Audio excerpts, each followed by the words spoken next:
We are live. We are live. Mic check 1 2. Mic check 1 2. Yes, y'all can hear me. Yes, y'all can hear me.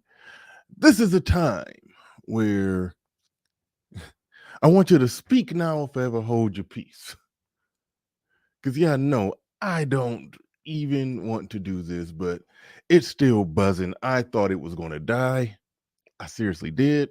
When I did the stream on Wednesday responding to Jason Black, evisceration of just pearly things. When I did that, I was like, I know a few more people going to hop on it, but it's turned into its own ecosystem at this point. It's turned into its own ecosystem at this point. It's Friday. Friday is always a good day to do the weekend wrap up shows. And so we're gonna do the weekend. We gonna hit some angles on the pearly thing situation. But the bigger issue that's sort of brewing is this whole notion, this charge, this claim that the Black Manosphere has this worship or insatiable lust for white women or something like that. We're going to get into that. We're going to get into that because there's a few arguments there. When it comes to criticizing the actions, thoughts, behaviors of pathology, physical appearance, particularly with the weight in the hair weave and the raptor claw nails. Yeah, the Black Manosphere is ground zero for criticizing that behavior. The Black Manosphere is ground zero for criticizing that behavior. However, how do you create a place that becomes ground zero for criticizing that behavior and then not expect that a large percentage of the people within that is going to seek out, other women of other races? And so in doing that, do you end up with a situation where no critical eye at all is brought or imposed at all on the other women? And then that's what they're kind of doing. They're making a charge with pearly things and everything. They're making that charge that y'all just gonna let her get away with anything. Y'all gonna let her just say anything, as if we have some control over what she say, as if we. I've already argued that there's a minimal connection at best with her in the Black Manosphere when she was on the come up. Once she got big, yeah, people collabed with her. That's what people do when people get big. They collab with people that's bigger than them. But all right, I did enough rambling. We're gonna let people come on in here. I'm gonna put the link in the chat relatively early. We're gonna get into this. We're gonna chop it up. We're gonna debate. We're gonna hash it out in a number of different ways here today. So let's strap on in. Let's get ready to go. Let's get it.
Peace, folks.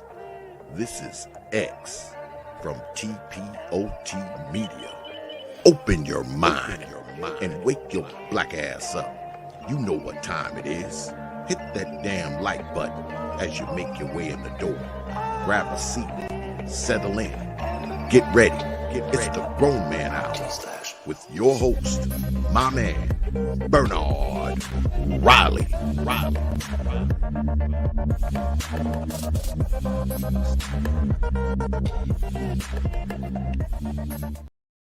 What's up? What's up? What's going on? What is going on? What's going on? Shout out to everybody in the building. Appreciate each and every one of you. We about to get into this. Make sure you hit that like button, whether you're catching it live or you're catching it after it's uploaded. When it came to the early comments that I normally just shout out, I'm going to spend a good portion of the early part of the show hitting the comments.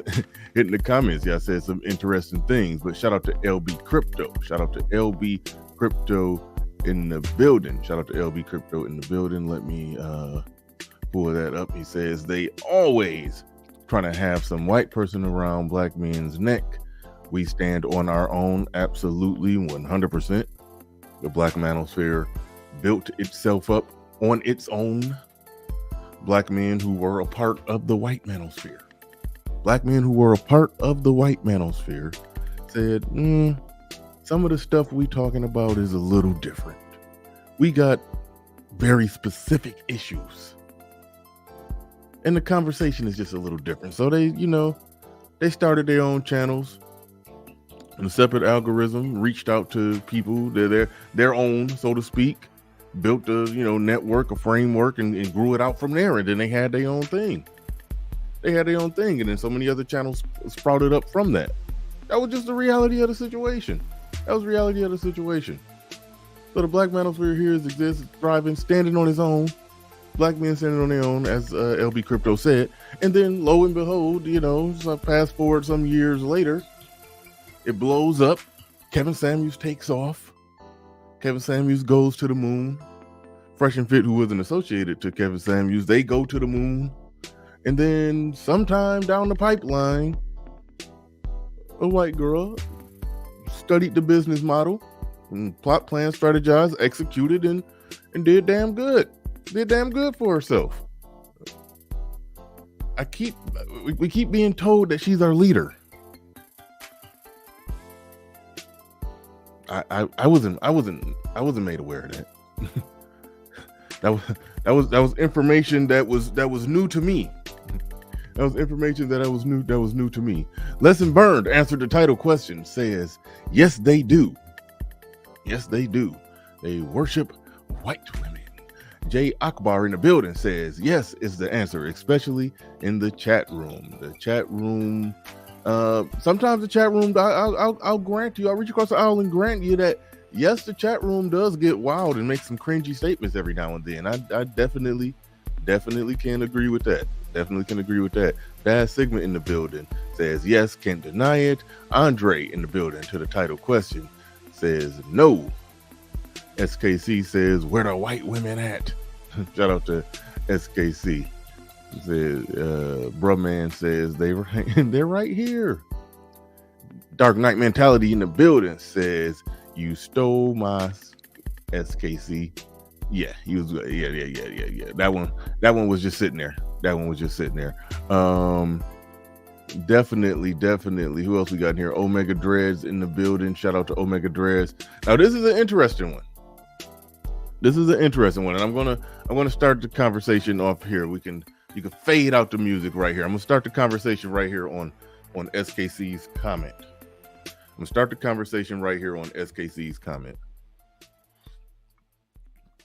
He says, to be truthful though, Bernard, the y'all love white women argument is piss poor and exposes how steeped in racism some black people are.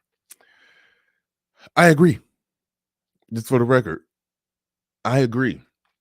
And I think because we operate in a way to where we don't view black people as racist or can be racist, then all kind of wild, wacky things get said by us, get thought by us.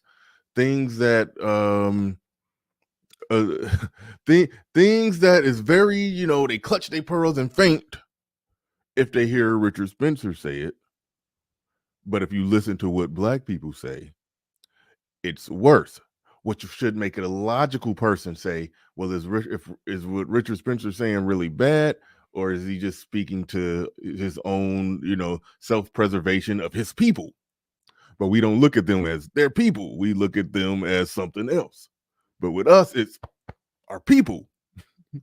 And that's why, and I lean into that punch. I lean into that punch and say that yes, I'm all for black nepotism. I'm all for black people hiring, qualified black people. I'm all for black people hiring, I'm all for the nepotism. I said it on my show. I was like, it would be a good day if black people build so many vertical businesses where they hiring so many black people to where the white people filing lawsuits, because it's actually illegal. It's actually illegal to, if you got a vertical business with 300 employees. You got a vertical business with 300 employees and everybody in there the same race. That's actually illegal in this country. Yes, even white people can't get away with doing that. And when they do, they get sued, they get lawsuits filed against them, they get all kind of stuff going on.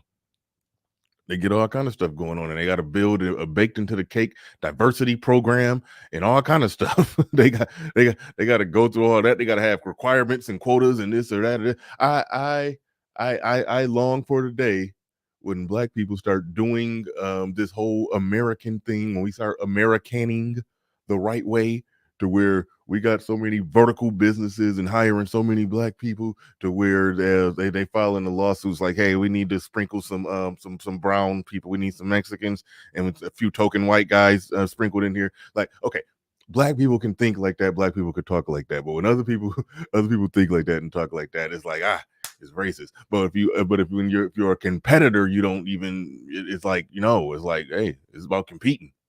It's about competing. It's about getting out there, competing, fighting, and winning. And so, but to get back to your question, because I kind of segued off of it, that y'all just love white women argument is piss poor and exposes how steeped in racism some black people are. Yes, that's the general straw man. That's the general straw man. If anybody says anything about the expanding of options, opening up your options in any way, shape, or form. Anybody says anything about that, that's the comeback. That's the counter argument. That's the counter argument. And like I said in the whole opening, the opening pitch, not opening pitch, but my opening monologue, I basically laid out that yes, the Black Manosphere is ground zero of criticizing the thoughts, actions, behaviors, pathology, and in some cases a physical appearance. When it comes to the weight, the weaved, and the raptor claw nails, Black Manosphere is ground zero for criticizing all that behavior. So it does make sense that it's going to end up breeding a chat room, at least, of people who are dealing with and dating women of other races. That's why the Black Manosphere and SYSBM, what you're a part of, and Passport Bros, all of that kind of merges together. All of that merges together beautifully. Well, it just happens that way. It just happens that way. And we don't look at it, the people who call it out when you say that they're steeped in racism. If you're available, I do want you to come up and give your thoughts on that. The people who say that, make the y'all just love white women argument, you say that they're steeped in racism. I do want you to come up and speak on that. You said here, says not pro-black and there are significant reasons not to be. Well, I think you are pro-black male. You wouldn't be a part of SYSBM, Save Yourself Black Man, if you weren't pro-black male. So there's something pro-black about you because you're black and you're a man and you're pro yourself and you're pro other black men doing what you're doing, and you think what you do is a life where you're living a life of progress, and so you would like other black men to progress as well. Therefore, you wouldn't be SYSBM, Save Yourself Black Male. So yes, you are pro-black male. And I am too. So that's where we probably got some disagreement. I think you are pro-black male, but the people who wear the title pro-black, I'm not with them and you not with them. We don't stand with them. Shout out to Shout out to Toya the Tutor, dropped a $10 cash app before the show even started. Shout out to Toya the Tutor, dropped a $10 cash app before the show even started. Do appreciate you. She said for the fire live streams. I believe that's what she said when she sent that $10 cash app. So greatly appreciate that. Appreciate everybody who supports the stream. Appreciate everybody who supports the stream. It may very well be the case that two of them have came in already bright and early. So drop the $20 bomb because for both of us, because Stack or Starve dropped $10 on it. So I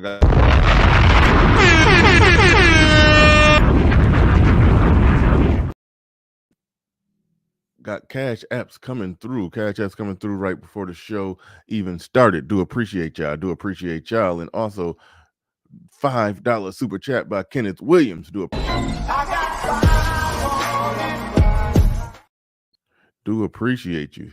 I saw some more comments up here that I really wanted to get into before I got this thing all the way started. Let me see. Now I can't find them. But here we go. My man Christian Hutchinson in the building. Shout out to you. He says the worship white woman trope is simply a deflection regarding not co-signing bad behavior of black women. Whew. He says made engage in and being neutral white women until they show otherwise.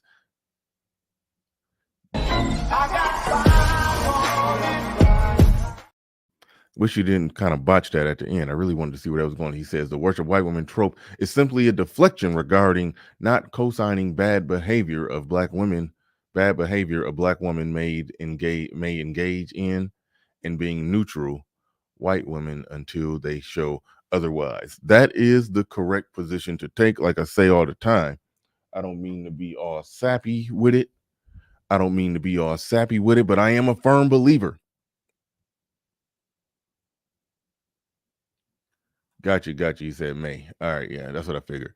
I am a firm believer in judging individuals by the content, not by the color of their skin, but by the content of their characters. Not to be all sappy and MLK with it, but I am a firm believer in that.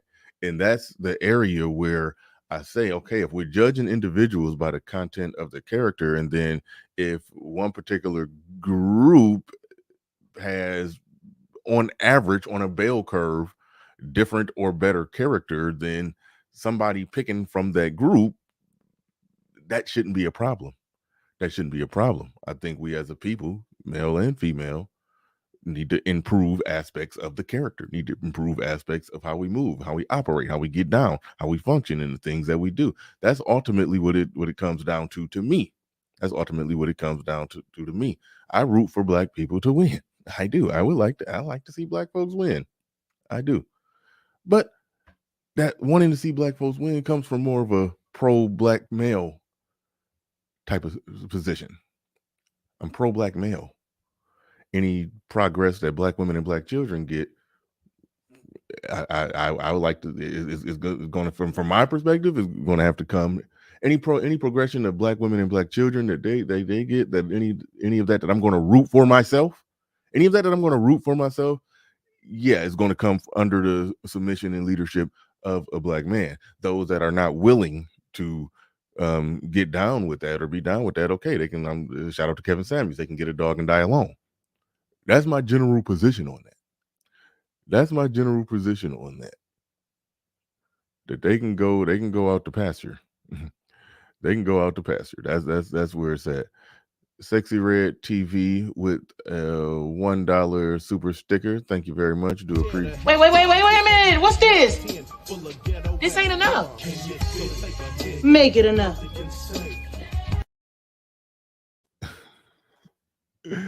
Shout out to you. Shout out to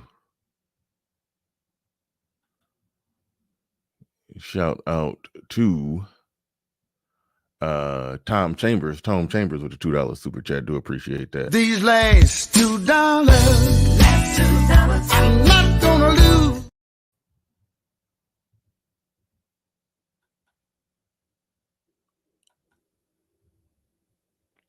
Crimson Cure goes hard for black men, which was a waste of time. But because she's dark skinned, men give her no support. That is bullshit. That is bullshit. That is bullshit. Crimson Cure. See, now this is where y'all get on bullshit. Crimson Cure has an actual audience of actual black men. Pearly Things don't have an audience of actual black men. There's some black men sprinkled in there. But if you go watch her chat room and just watch it, just scroll, watch the live chat, scroll, go read the comments for every one black man. And I'm only judging it by people who show a picture with a face. Just judging it by the people who choose to show a picture with a face. For every one black man, you see probably 5 white. She has a white Manosphere channel. She has a fresh and fit Rolo Tomasi kind of audience. Like, y'all know that, right? Crimson Cure, and when I interviewed Crimson Cure, I asked her what percentage of her audience is men and what percentage was women. I forgot what she said. I think it was like 80-20. I hope I didn't botch it. But when I asked Crimson Cure herself, when she was on my show, I interviewed her, I don't know, some 6 months ago, I forgot. But I asked her directly, what percentage of your audience is men, what percentage is women? It was like 80% men, or maybe more, but something like 80% men. Let that sink in. That this black woman with her head covered, who has I think she got over 100,000 subs now, right? Has an audience of 80% black men, because we don't see white people over there on Crimson Cure stuff. We don't. So again, and this is part of the reason why I want to do this stream. Part of it because it's trending in algorithm, hashtag content strategy. That's part of it. But the other part of it is because I just see so many black people making so many stupid statements with no evidence. Like, show me anywhere where you saw Pearl actually talking heavy about black issues. Talking heavy about black issues. They talking about general relationship issues. Crimson Cure is a black woman with a black channel that has an 80% black male audience, no white people over there, black men supported, funded by black men, viewed by black men, through and through, 100% supporting Crimson Cure. Not to be pocket watching, but if I'm not even going to get into that. There's ways you can look up the analytics on how much support somebody is getting. It's ways that you could look that up. It's websites that do that. She gets a tremendous amount of support, and I'm extremely happy for her. She deserves every penny. It's black men supporting that. It's absolutely 100% black men supporting that. And when it comes to that support that I'm talking about, nationwide, she'd be in like the top 60. Nationwide. Black men supporting that. A modest black woman with her head covered. So when I look at this, Crimson Cure goes hard for black men, which was a waste of time. But because she's dark skinned, black men give her no support. That is bullshit. If you comparing Crimson Cure's black male audience to just Pearly Things' black male audience, it is no comparison. That is fake news. Y'all are making that shit up. Bare minimum, what black male content creators have been doing is they've been pretty much neutral to Pearly Things. Some have collaborated with her, and some have used her content for their content, because algorithm, you want to use what's trending. When she debated, this is the chronology. This is the chronology and timeline that people pretend like they don't understand. This is the chronology and timeline that people like to pretend like they don't understand. Pearly Things was on nobody's radar until one thing happened that segued to another thing. One, Hafiz went and embarrassed himself in a debate with Coach Greg Adams. That happened once. All right. That happened once. He went and embarrassed himself in a debate with Coach Greg Adams on the valuetainment. And everybody reacted to that and clowned Hafiz because Coach Greg Adams cooked him. Secondly, less than a week after that, Hafiz went and embarrassed himself again in a discussion with Pearly Things. Now, Pearly Things, in my opinion, didn't cook them. She looked like a deer in headlights. She just looked like the little dincy, the dincy white girl thing. That's kind of how she looked in that one. It wasn't really, in my opinion, a great look for her. She even said that herself. She thought about not posting it because she thought it looked bad because she was a deer in headlights, because she didn't know that Hafiz was not well. So so what ended up happening is, when that happened, when Hafiz went on there with Pearl and tried to basically take a crap on every man that speaks up for men in a Manospherian red pill kind of way, when Hafiz did that, everybody went hard on Hafiz. Pearl was just the person in the other chair. Pearl was just the person in the other chair. All right. Wasn't about Pearl. Some people gave her props. Some people said she did good. I didn't think she did good, but she was just the other person in the other chair. Everybody went in on Hafiz. But that was the moment that sort of put her on the map. And then she had another debate or another discussion with Hafiz, and that got traction. And then it was some controversy that happened. But by then she had like 600,000 subs. And then once she got that big and got fully on the Black Manosphere radar, some people start collaborating with her. Y'all saw her on Obsidian, and Obsidian plays a character. I'm about to get into that. I ain't about to get into that. But yeah. But that was the chronology.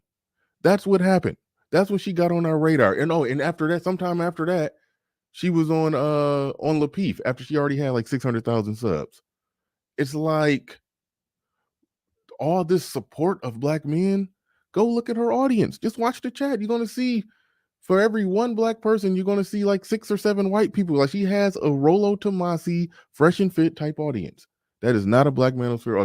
If you want to see Black Manosphere type audiences, that from a woman, the closest you'll get is Crimson Cure. Her male audience, her male base is somewhere in around 80%. I could be wrong on a little bit. I asked her directly when she was on my show. Majority Black male. So it's like the notion that she that she was propped up by Black men, the notion that she's covering deep-rooted Black issues of our struggle, talking to Black and Blackish kind of people in her studio with a London accent, talking about general relationship issues. It's goofy. It's goofy. Like, that is legit fake news and fake outrage.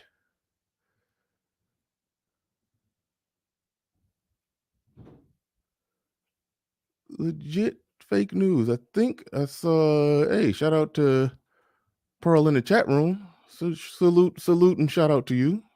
Welcome.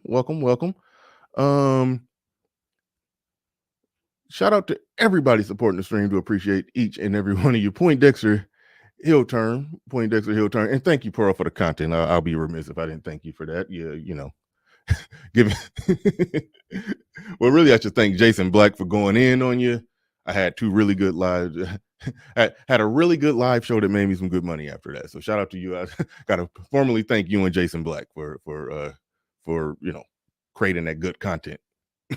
But Poindexter Hill Turn in the building with a $20 super chat says, too many Black people are too dang emotional, almost to the point of acting like toddlers. The interview with Nick and Pearly dropped so many gems, but all Black people saw was her talking to a racist. Shaking my head. IQ is real. Get out of there on the IQ stuff. But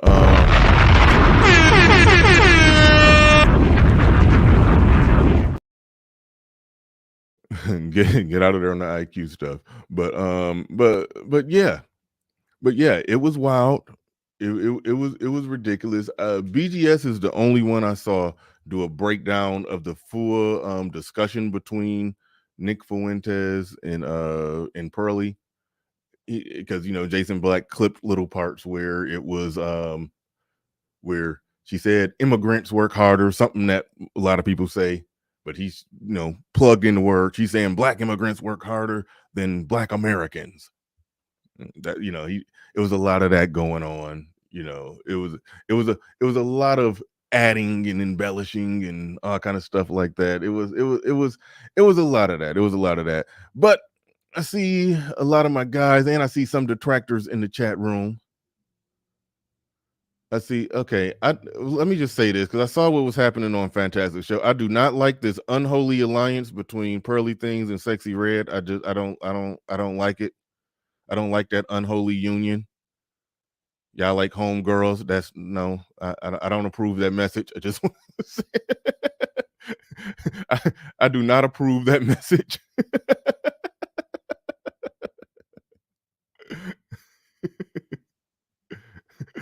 I do. Thank you, conservative. I do not approve that message. Oh man, but all right. So this is what we're gonna do. RM, go ahead and drop the link. Drop the link in the chat. I do want detractors. I do want people that disagree to come on up. Shout out to Mr. Fantastic. I do gotta say, you murked Jason Black on that stream. Like, you really killed it. And I didn't want to go in that hard because I guess I let people get in my head and I think, oh, y'all doing all this defending a white woman. But really, you was really defending black. I mean, you was really just shooting down black pathology and how they fake outrage over stuff. You know, and you did a masterful job at that shit, man. You did a masterful job. Like, shout out to you. Shout out to you on that. So RM, put up the rest of the super chats and drop the link in the chat. Drop the link in the chat for people to come up. I do want people to disagree. The general premise: does the Black Manosphere worship white women? We about to get into that, and obviously the whole Pearly Things controversy is in the backdrop. So we're gonna talk about all of that. And we're gonna go in on all of that. So let's get the link in the chat. Let's get the debate going. You know I love a good debate. So let's go ahead and get it started. Kristen Hutchins in the building says, my wife saw and heard Crimson Cure, and she said she is black. She said she reminds her of the ladies at our church. Thank you for the super chat. Appreciate that.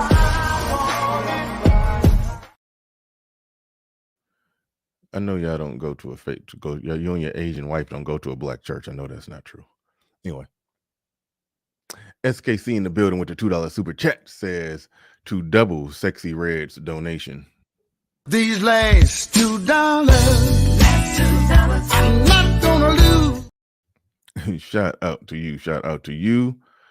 Is that the last one? If that's the last one, when I make to the last one, just take it off the screen because I can't star any of them for whatever reason. I can't truly. I mean, well, we know. I'm just letting the audience know. But whatever. But yeah, when it's the last one, just take it off the screen. That way I know that you've made it to the end of the list because I can't see the list anymore. But all right, we are joined by one of my favorite people to talk to. Hood Conservative, who went in on this one, and we also joined by Unstoppable Force. Shout out to you. We're going to swing it to Hood Conservative first before we see what Unstoppable Force got on this one. Let me get my headsets together. You definitely did a good stream and did your damn thing on this topic as well. But go ahead. You have the floor. You have the mic. Yeah, thanks for having me up. And shout out to Just Pearly showing up like she do. She just be pulling up in these like controversial spaces, and it keeps the magic alive a little bit longer. The fact that she shows up in the chat like, what? I don't know why everybody's so mad. It just keeps the magic alive a little bit longer than it normally would. So shout out to her for that. And then I was when she show up playing the white girl act. Oh, gee golly whiz, I don't know what's going on here. I love that for her. It pisses people off a little more every time she does the oh gee golly whiz. Right, and I spoke to that directly on the show last night because I'm like, I don't know how much of it is like a put on and how much of it is really an innocent Midwestern white girl, but it works, right? Whatever I might think of it or whatever the reality of it is irrelevant because it works, and it works for her, and it drives people so insane because it's like it creates the effect of people picking on an innocent, defenseless, almost like picking on a little girl Okay, because well, like no, go because ahead, go ahead. she's sitting there playing. She's playing the most innocent, sweet role she can manage, and for everybody to have such a visceral reaction to her, it's like, bro, why are you mad at her? It's like, what did she actually Yeah, do to piss you off? What could a yeah. little tiny child do to piss you off so bad? Okay, one, she ain't tiny. She like 6'8". I I'm know, I sitting there. know. I'm sitting there roasting Pearl while she in the jet. She like 6'8" and can probably dunk. Um, and No, I'm just saying it creates that how could effect. you? But I understand the effect and the aesthetic of it. But I think in their mind, they can't view her as this tiny little innocent thing when you're that much of an industrious go-getter to where you've turned YouTube into a vertical business and just basically dunked on the YouTube algorithm. So they're like, nah, this is a cunning, witted, 100% hitting on all cylinders Right. business mogul at that point. So True. and that's where the Little House on the Prairie dress that she wears makes them like, oh, that just makes their blood boil.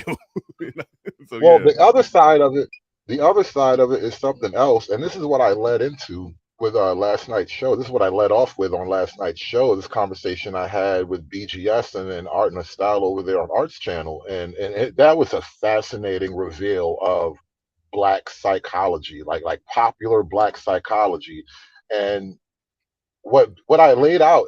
Edward Anderson was making a point about something, the way white people talk about class. They don't really have a racial dynamic to how they process world events or social events for the most part, right? They tend to talk about things. If there's a grouping, they talk about the class element of it, but they don't really focus on the racial element of events and things. And I kind of seized on that particular thing to point out to Ed that is a key difference between the two groups.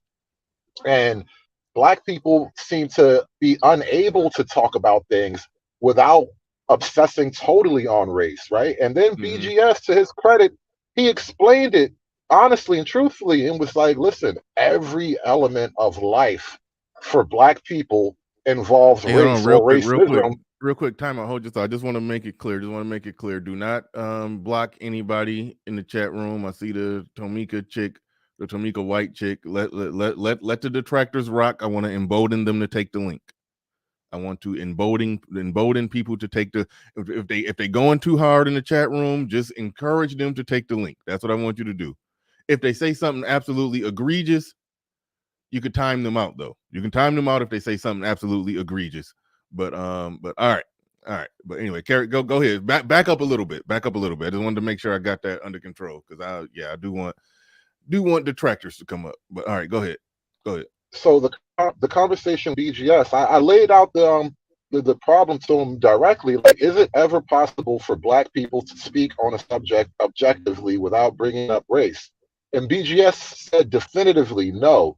And the majority of the panel seemed to agree, but he said definitively no because for Black people, race is tied into every aspect of life involves a racial element for Black people. Whereas for white people, and BGS explained is white people have the ability to talk about things just as they are. And I'm listening to this and I'm just blown away by the reality of what he's saying. And then in the backdrop of that, the whole Jason Black Pearly things is coming up. And this is a key example of what BGS was saying, how we seem to be, and not every single one, obviously, but as a group, we seem to be unable to give any type of raw analysis of an event without considering or figuring out how to weigh in the racial angle of a thing. And I think that's a problem for us. And this is why the Jason Black Pearly things is blowing up so much, because it doesn't really have to be racial. And then when guys try to make it a weird racial thing, it always looks weird because it's such a stretch to try to make this like a racial dynamic. She doesn't even talk about Black issues. She just has Black friends. Listen, yeah, man. Like I did that when I woke up this morning. I said, you know what? To make sure that I'm not tripping, I gotta finally listen to a Pearly Thing stream from beginning to end, and I did. Right when I woke up this morning at whatever time I woke up, I just put a stream on, had it playing in the backdrop. I may have listened to maybe the Andrew Tate one. No, I didn't even listen to the whole one with Andrew Tate and Brittany Renner. I just found the chopped and screwed parts of it. So I finally listened to one all the way from beginning to end. I was waiting to hear her really talking about black issues and getting deep into black culture and black this and black that. I'm like, no, it was just a very general relationship conversation. A very general relationship. It was really like it was basically like a fresh and fit conversation that handled a little differently, with a different tone. But that's what it was. It was red pill manosphere talking points, no doubt.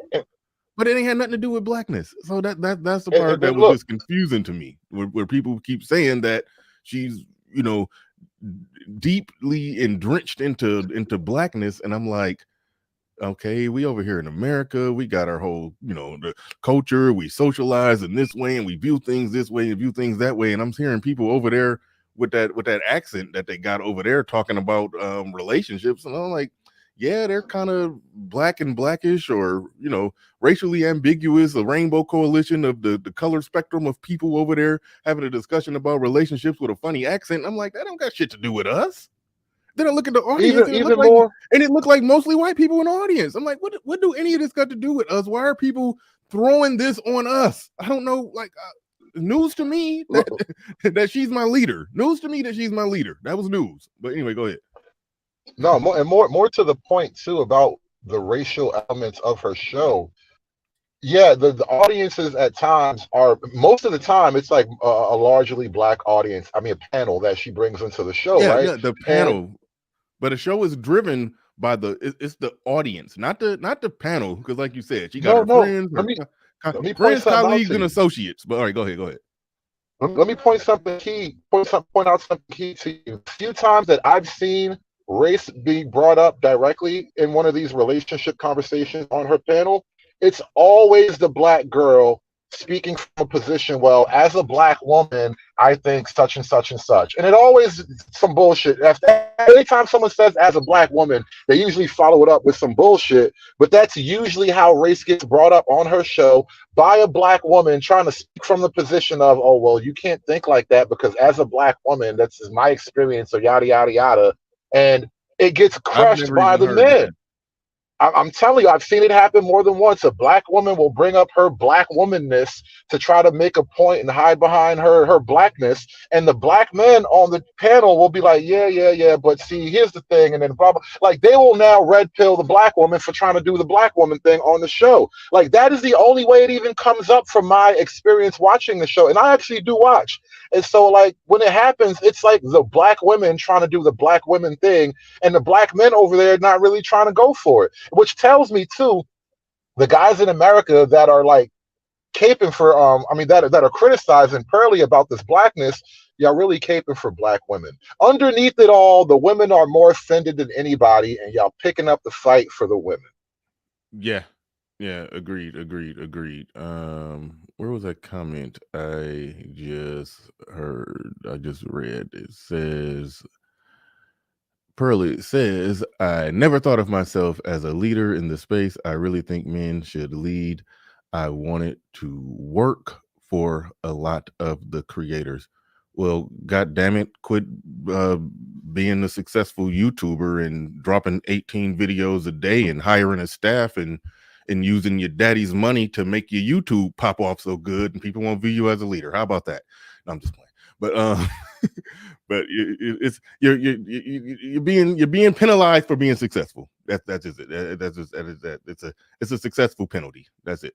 But fucking who we got in here? Unstoppable Force. Go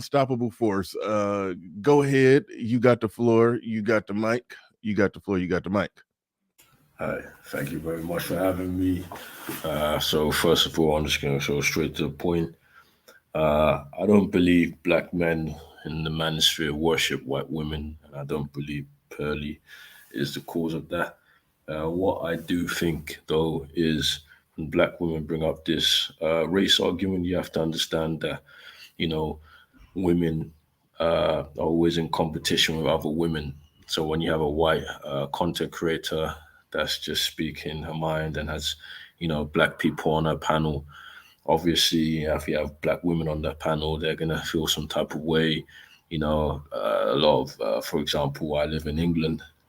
England is mostly non-black, so there's a high chance you will see black guys having a preference for different other ethnicities. That doesn't mean that in the manosphere they worship white women. I mean, worship is a strong word. For a man to worship a woman just because of a race automatically means he has no game. He views himself as inferior, and in my opinion, should it even be a content creator, because someone like that will just destroy the lives of other men, let alone black men. But to answer that question, most definitely not. That's an ugly woman's argument. That's a black woman's argument. That's a woman of color insecurity argument.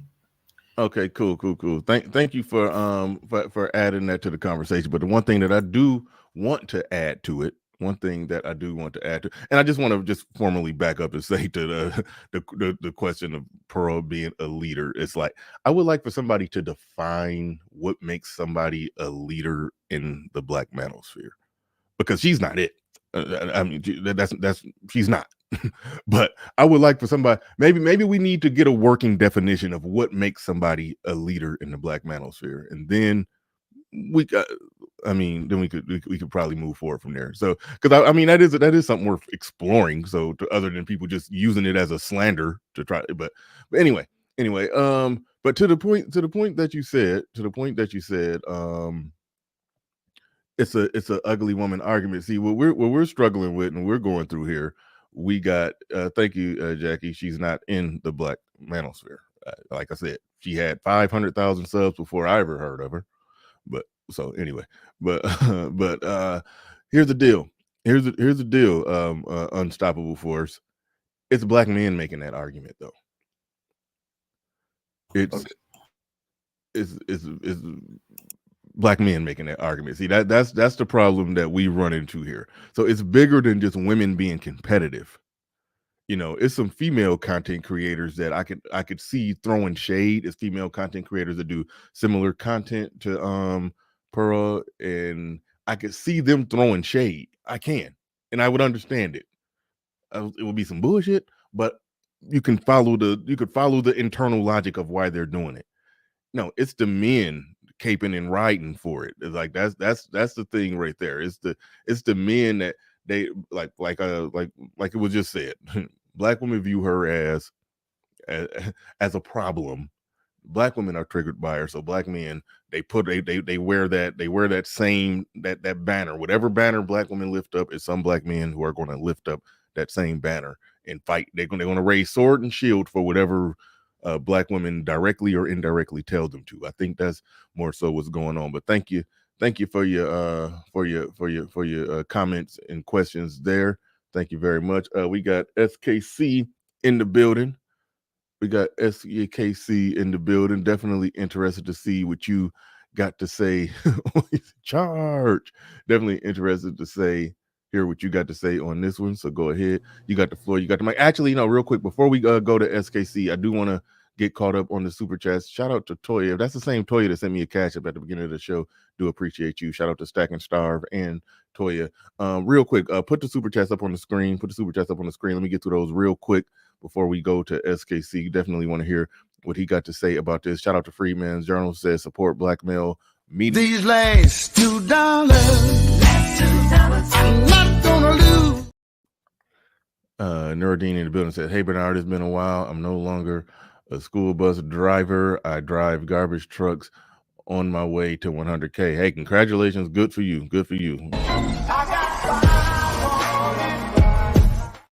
Keep grinding, keep getting those licenses, move on up. Appreciate you coming through, dropping some support on it. Omega Dares Gaming channel says half that. All right, these last $2, I'm not gonna lose. Mr. 1950 in the building says respect to you, bro. Respect to you too as well, man. Respect. I be seeing your reviews over there. Don't put me on the chopping blocks, bro. Just don't put me on the chopping blocks. But respect to you, Mr. 1950. Sir Tyson in the building says, I'm in MGTOW now, but this implication comes from bad actors. Yep. And Manosphere haters. Yep. Who are being disingenuous as fuck. Yep. Now the Manosphere has to take an L or dub. What is that? LUBS? Lubs?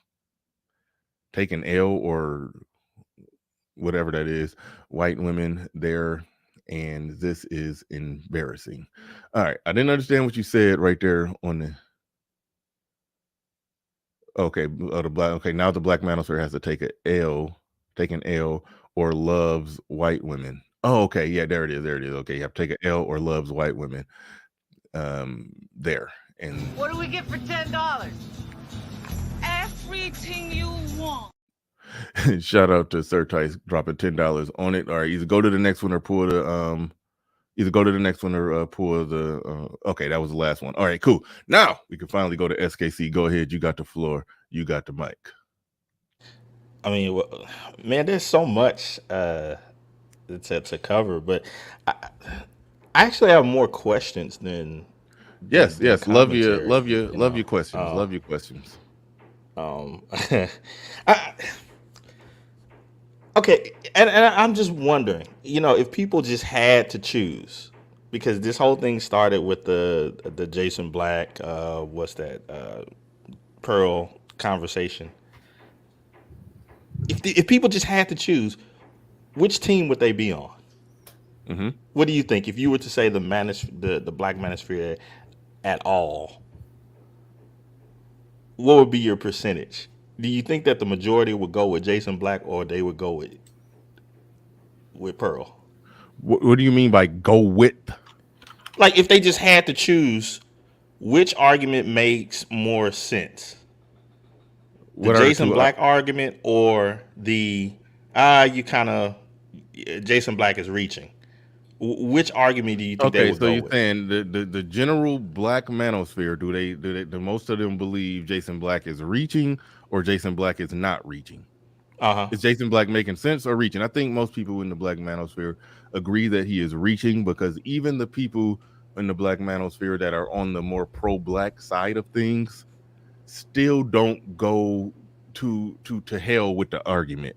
And by that, I mean that trying to find racism under any rock, like there are the people who spend a lot of time talking about, I don't even want to get into it, because I don't want to, make it seem like I'm taking some shots at people. But even then, even the people that's in the Black Manosphere that's pro-Black, they put it's a cap on that shit, and they call bullshit. And because the reason they have a cap on that shit is because a big part of being pro-Black is being pro-Black woman. And when you're being pro-Black woman, you're gonna argue on their behalf for any reason against all reason.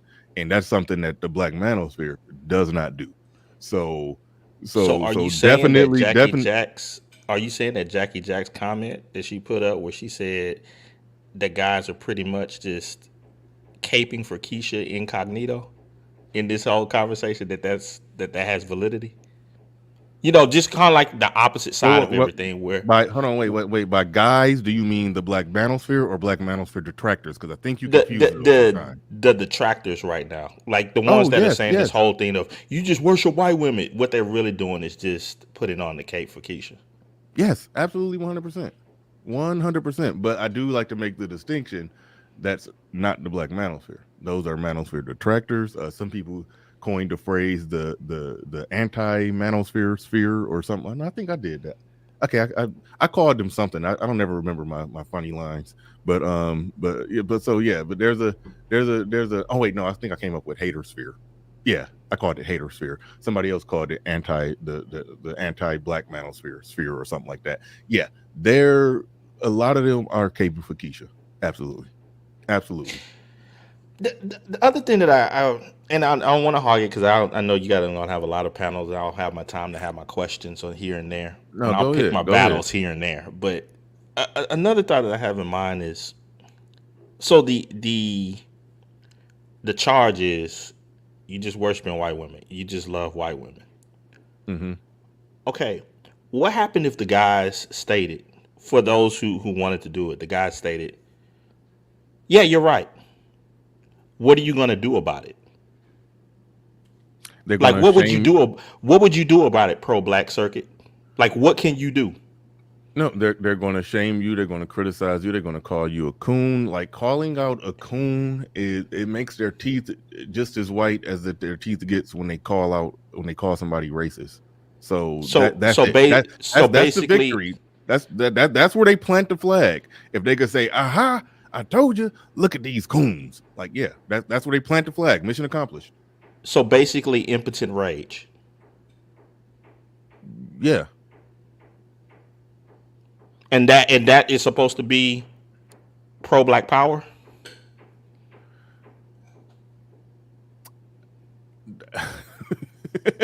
That's the question to ask them.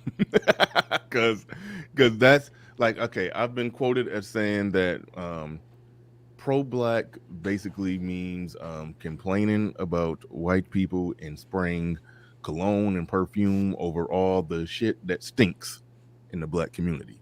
They're spraying perfume over the funk. That's a lot of what they do. Shout out to Perfect Blackness, who there's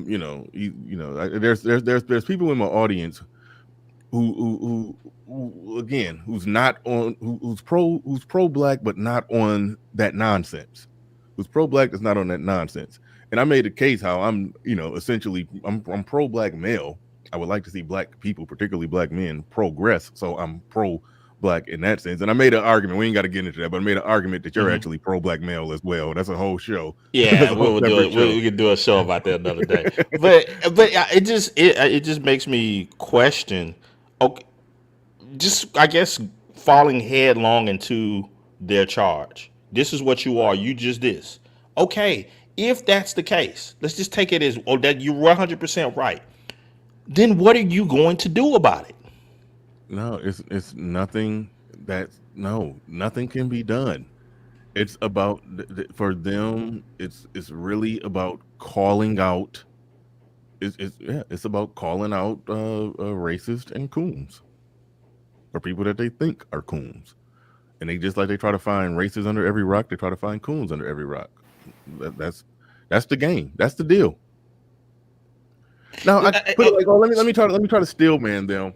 Okay, from a media standpoint, if people are putting thoughts, views, ideas, and perspectives out there that you disagree with, that you think are problematic, it's in that sense, it's technically, theoretically, nothing wrong with deep diving into what's wrong to making sure that your listeners, people that hear your voice, know what the truth is from your perspective and then move accordingly. I think that's probably the best way to steel man their position. You know what it sounds like to me, and let me go ahead and pass after this because I know you got other people. But it sounds like the complete opposite of like the white nationalist argument. Oh, you're just a ninja lover. It sounds like the exact opposite thing. It's just it's just dressed up in a different suit. It's the same thing. It's like, oh, if there was like a white person that was getting along with a black person or dating a black person, oh, you're a ninja a lover, and that would be the white nationalist argument. So on the opposite side, it's like this is what you aspire to be. You aspire to be to be just like your prescribed enemy. It just doesn't. It's yes. They would be worse. They would be worse. Oh, let yeah. let black people get in the position of power that they think white people are in. Mm-hmm. They would be worse. That's why I say I can't be. That's why I say I can't be pro black. Well, That's one of the major reasons why. I can't be with them either. But and maybe I'll do the work to find a different word to describe what I am and what I think you are. So and then I'll go from there. I'll go from there. But yes, there's enough chinks in the armor over there to where no, I understand you can't stand with that, and I can't stand with that either. So, but I'm gonna move it to Freedman's Journal. I'm gonna move it to Freedman's Journal. Shout out to everybody in the building. Shout out to everybody in the building. Appreciate everybody. Make sure you hit the like button. We got 331 people in here. The link is in the chat for detractors. The link is in the chat for detractors. I may have a potential detractor on the panel. We got to work our way to him, but we got to go to get the Freedman's Journal, E Black, and we're gonna see what's going on here. We're gonna see what's going on here. But shout out to Freedman's Journal. You got the floor. You got the mic. What's on your mind? Hey, what's up, Bernard? Hey, you know, this whole thing is really, it's a giant nervous breakdown, right? Because pro-blacks are terrified of actual integration. They are terrified of losing the poker chip of racism, right? And I was on Lou's channel trying to explain, it's like spades, right? It's like racism is the joker, joker, deuce, deuce, ace, king, queen, right? They can just run that out whenever, and it's somehow white people's fault for something, right? And seeing black people and white people get along, and there is no giant discord and all of this picture that they painted of America being like disproven, like in real time, I think is too much to bear, right? And so it just comes off. That's why it triggers them so much, right? They can't stand seeing that. Right. And then there's, because in that environment, when they see Pearl in that environment, she's supposed to be like on the bottom, and she's supposed to be, being talked down to, and you're white and you're this and you're that. And not having that. Wait, she's supposed to be talked down to by who and what environment? By whoever's on the panel, right? A panel full of black people, Oh, the white woman is supposed to be like the owner of the show. You know what I mean? And the pro-blacks are like, was funny. A lot of pro-blacks. I had one. Somebody was on my show yesterday. He was complaining and talking a lot of shit about how hard it is for black people to get jobs. They don't want to hire us. So it's like, so part of me is like, hey, this white woman built a vertical business out of YouTube and hiring black folks. Why y'all complaining? Like, right? That's one of y'all attacks against the country. They need to hire more black people. And that's the thing, that there's a dearth of workers in America. I don't even buy that, but that can be a whole other stream. But I say build your own shit. That's where my I don't, for lack of a better word, pro-blackness come in. Build your own shit and hire your own people. That's the logical progression to that argument. But yeah, they don't want to do the work.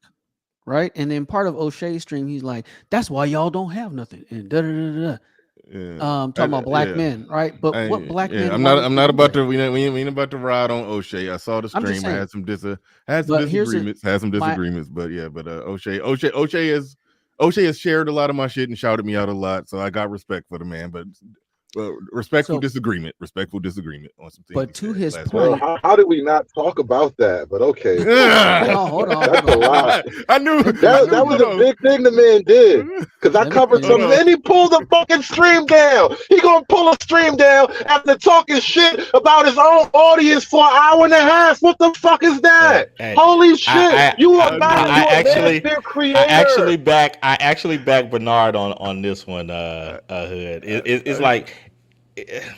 I knew Hood wasn't gonna let me ride on that one. I knew Hood Conservative was not gonna let me skate by on that one. But I was like, because man, go ahead, SKC, go ahead. Yeah, I was just thinking there's other. What I'm saying, Hood, on that is this. It's not so far as like some type of just the overall idea of not trying to destroy stuff that doesn't need to be destroyed. There's other ways to have that conversation and still get at the same point. Take, for instance, the idea that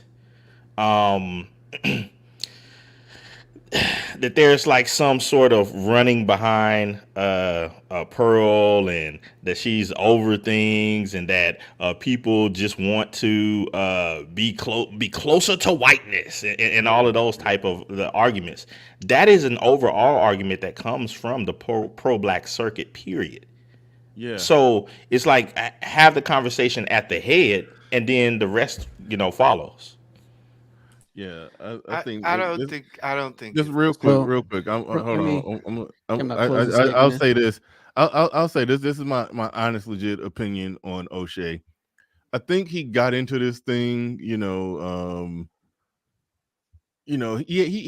did care about black men, in black male issues, but I do think that overall his opinion, his views, and his perspective sort of parted ways with a lot of people in this space, because like his opinion parted ways with a lot of people in this space, and that's sort of how he left it. I'm not talking about when he announced that he left it. I'm talking about when he started doing the celebrity junk.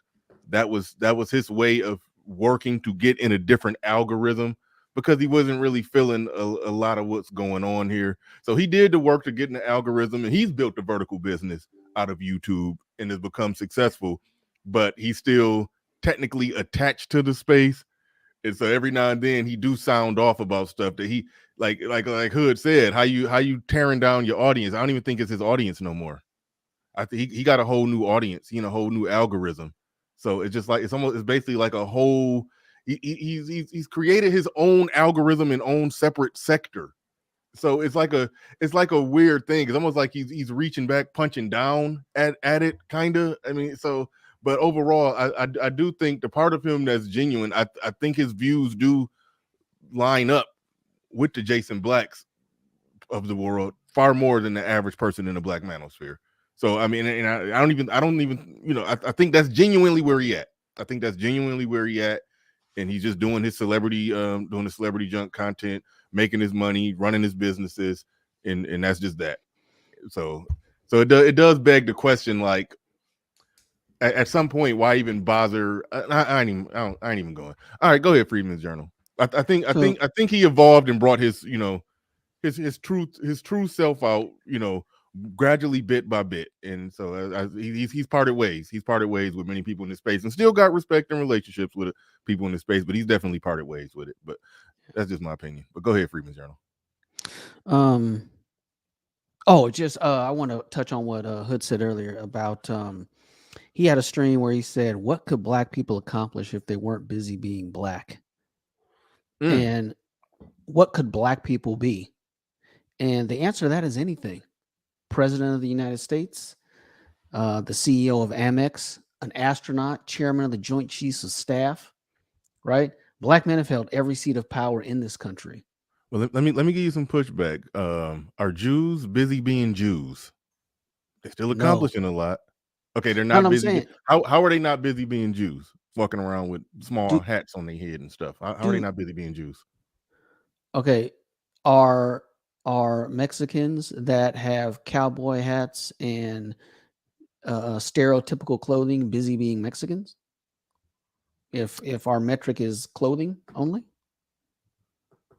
Well, no, I just threw that in at the end as a joke with the small hats, but I do think that they do have cultural customs and stuff that's central to the Jewish people, and they also play in the Victim Olympics. They're actually winning. Like we're doing a shitty job in the Victim Olympics. I mean, are we? Has there been a Jewish president? Has there been a Jewish chairman of the Joint Chiefs of Staff? Does there need to be is a question on that? No, I'm just I think the point I want to get at was achievement, right? So you were like, my point was, if you're not busy being black, there's nothing you can't do. So there is no reason to sit there and use that as some sort of shield or prism through which to view the world, right? And the pro-blacks can't let that go. And so I don't notice where is the pro-black head of Amex? Where's the pro-black head of IBM? I just see more pro-blacks in this space than anywhere else. I haven't come across them in the halls of achievement. There are some Freedman Journal, but the problem is that once they get to those positions, they become happy black men. Oh shit! Or do they have to become happy black men to get there? To ask a question. Right. All right. All right. Let's swing it to E Black. Welcome aboard. Welcome back. You got the floor. You got the mic. What's good, guys? I was watching this kind of unfold yesterday. I heard the comments that Pearl said, and of course it's Nick Fuentes. So I'm like, oh, okay. And then after the algorithm kind of circled around, Courtney Michelle did her thing. O'Shea did her thing. I did like BGS's comments on it and the way that he broke it down. I just want to kind of like from my standpoint, a lot of times we have starch radical black manosphere people that overshadow those who are like may not necessarily agree with everything or have a different perspective, but we love to see brothers and sisters get together and the reason why there's a black manosphere versus the regular white manosphere is to address our unique issues. So I do believe that addressing this is not like something out of the norm. Wh- how is it a woman who started her channel off of Kevin Samuels, a black man who was in What do you charge? mean? Oh, let's we got to tease that out. What do you mean started it off of Me Kevin and Samuels? me and Because like Pearls. I can Hold on. legitimately say I started my channel off of Obsidian. Why? Because I was on his panel every day, making a name for myself to the point to where everybody was in the chat room like, man, Bernard, you need to start a channel. You need to start a channel. And then when I finally did start one, I reached out to Obsidian and did a collaboration with him and got him to share it in his community tab. And then we collaborated, and he became partially like co-host like that. Like I can legit say I started it off Obsidian. I can't tell the history of my YouTube channel without bringing up Obsidian. So when you I say have the she unique started it experience. off of Kevin Samuels, what does that mean? I have the unique experience. Me and Pearl literally started probably within the same month. I She came into my algorithm, and the title of her videos were "White Girl Listens to Kevin Samuels." She then went on to something else that didn't work. She came back with "White Girl Reacts to Kevin Samuels." It was Wait, her hold on, stick. That real was quick. her. Before that, wasn't because I just found this out from somebody. Because I found somebody who actually knew about her when she had 5,000 subs. That person was hard to find, but I wasn't really looking. But I was shocked when I ended up in the conversation with somebody who knew she had 5,000 subs. Her channel was called something like the Whitest White Girl, and she was like doing reactions to you know a hunky dory white girl reacts to hip hop lyrics. Like she was just doing like stuff like that. Like I guess Yeah. maybe I don't know. She was doing that, and then so she was trying to find a shtick. And then, so I think somewhere along the way, I think she did do more or less what you did. She saw, this red pill manosphere shit taking off. Let me try to, react to this shit and see where that goes. And I think that's what finally clicked for her. But she was reacting to all kind of shit. Yeah, yeah, and none of that shit was hitting. So, and part of my language, but none of that was hitting. I remember, like literally, I remember watching her. Like I knew who she was because essentially I was making the decision whether I wanted to do Kevin Samuel reaction, and I decided not to. But the whole point of me saying that was you have Nick Fluentes, who is definitely anti Black American experience, and she's built it off the Black American experience. So it's very Bruh. it's How? very So please hold on, wait. Those were some Substantiate that loaded claim. statements right there. Please. Substantiate. Hold on, wait. No, we gonna walk through this slow. Substantiate that claim that she grew her channel off of the Black American experience. once again, she started off with Kevin Samuels. Then she moved on to whatever Pookie Keisha conversation. And then she then loaded her panels up with Pookie Ray Ray conversations of the UK variety. And now it's basically, like I said, it's the Black dysfunctional dystopia that, she's profiting off of. Oh my E goodness. Black, E Black. I'm can just have my asking. opinion, Black Did right? strikes you? again. I can have my What? opinion. I'm Yeah, just being sure I can have my opinion, right? No, I you get can that. I have get your that. E Black. opinion, But did you just hear the part where he just stated that she was making stuff before that? I heard no, that it's part, not and now even. that stuff is deleted, right? Okay. It's not that's see, I think you're going down the wrong path. It's not that she was making stuff before that. When she reacted to that Kevin Samuels video, you know what else she was doing? Reacting to a lot of Rolo, reacting to a lot of Fresh and Fit, reacting to anything Manosphere, anything Red Pill, anything Fresh and Fit. associated in or around that. She was quoting. I don't even know that much about Roosh V, but she was quoting and reacting to anything Manosphere or Red Pill. That was not a Black channel. And like that, it ain't had shit to do. You're overstating. You're No, saying basically you've you're seen maybe overstating it. 1 or 2 videos, but I'm telling you, I remember the weeks, the months. I started in May 2021. I remember exactly how it was rolling out. Every other video, she's deleted a lot of stuff. I'm trying to tell you guys. So I know. I can have my opinion. I know exactly. So when you say fresh and fit, fresh and fit in 2021, where were they? I know exactly what you're talking about, E Black, and I still disagree. Okay. Because you left out the part where she paid KS and TLA for their knowledge and then applied it. Mm-hmm. And I agree. I agree. That's fine. And All I'm saying is that your characterization is to make it sinister somehow, right? And that's the whole point. Can I say Justin Bieber used the black R&B to further his career? Justin Bieber used black R&B to further his career? Yes. Can I say that? His stuff sound kind of pop to me, but I mean, he did get signed by Usher, if I remember right. Yeah. So Usher used a white boy to further his empire. Yeah. Is that as fair to say? All I'm saying is Justin Bieber is basically what Pearly's doing. It's just okay. So let's say I agree. When it's convenient to go back to your white papa shit and your white your core fan base, or who you truly are, then that's what they do. There it is. Those are the key words right there. Those are the key words. And I want this would be kind of like I would say, and E Black, hey. But that right there, what you truly are, please substantiate that for me. How can you tell what someone truly is? And I'm also go ahead. I do want to. We skipping a whole flight of stairs because he hasn't even substantiated the Pookie Keisha conversation stuff that he said. I see women and men having general relationship conversations with an accent from London somewhere that ain't got nothing to do with the Black American experience. But so I think you like 80% of what she's been doing is what I just described.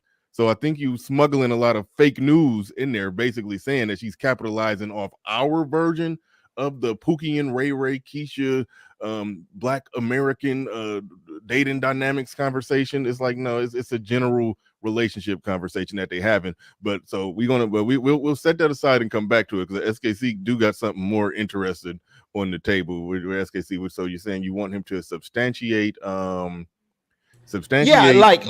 from I would say from watching, it's a deeper subject, but it's like from watching someone operate on YouTube, how can you tell what they truly are?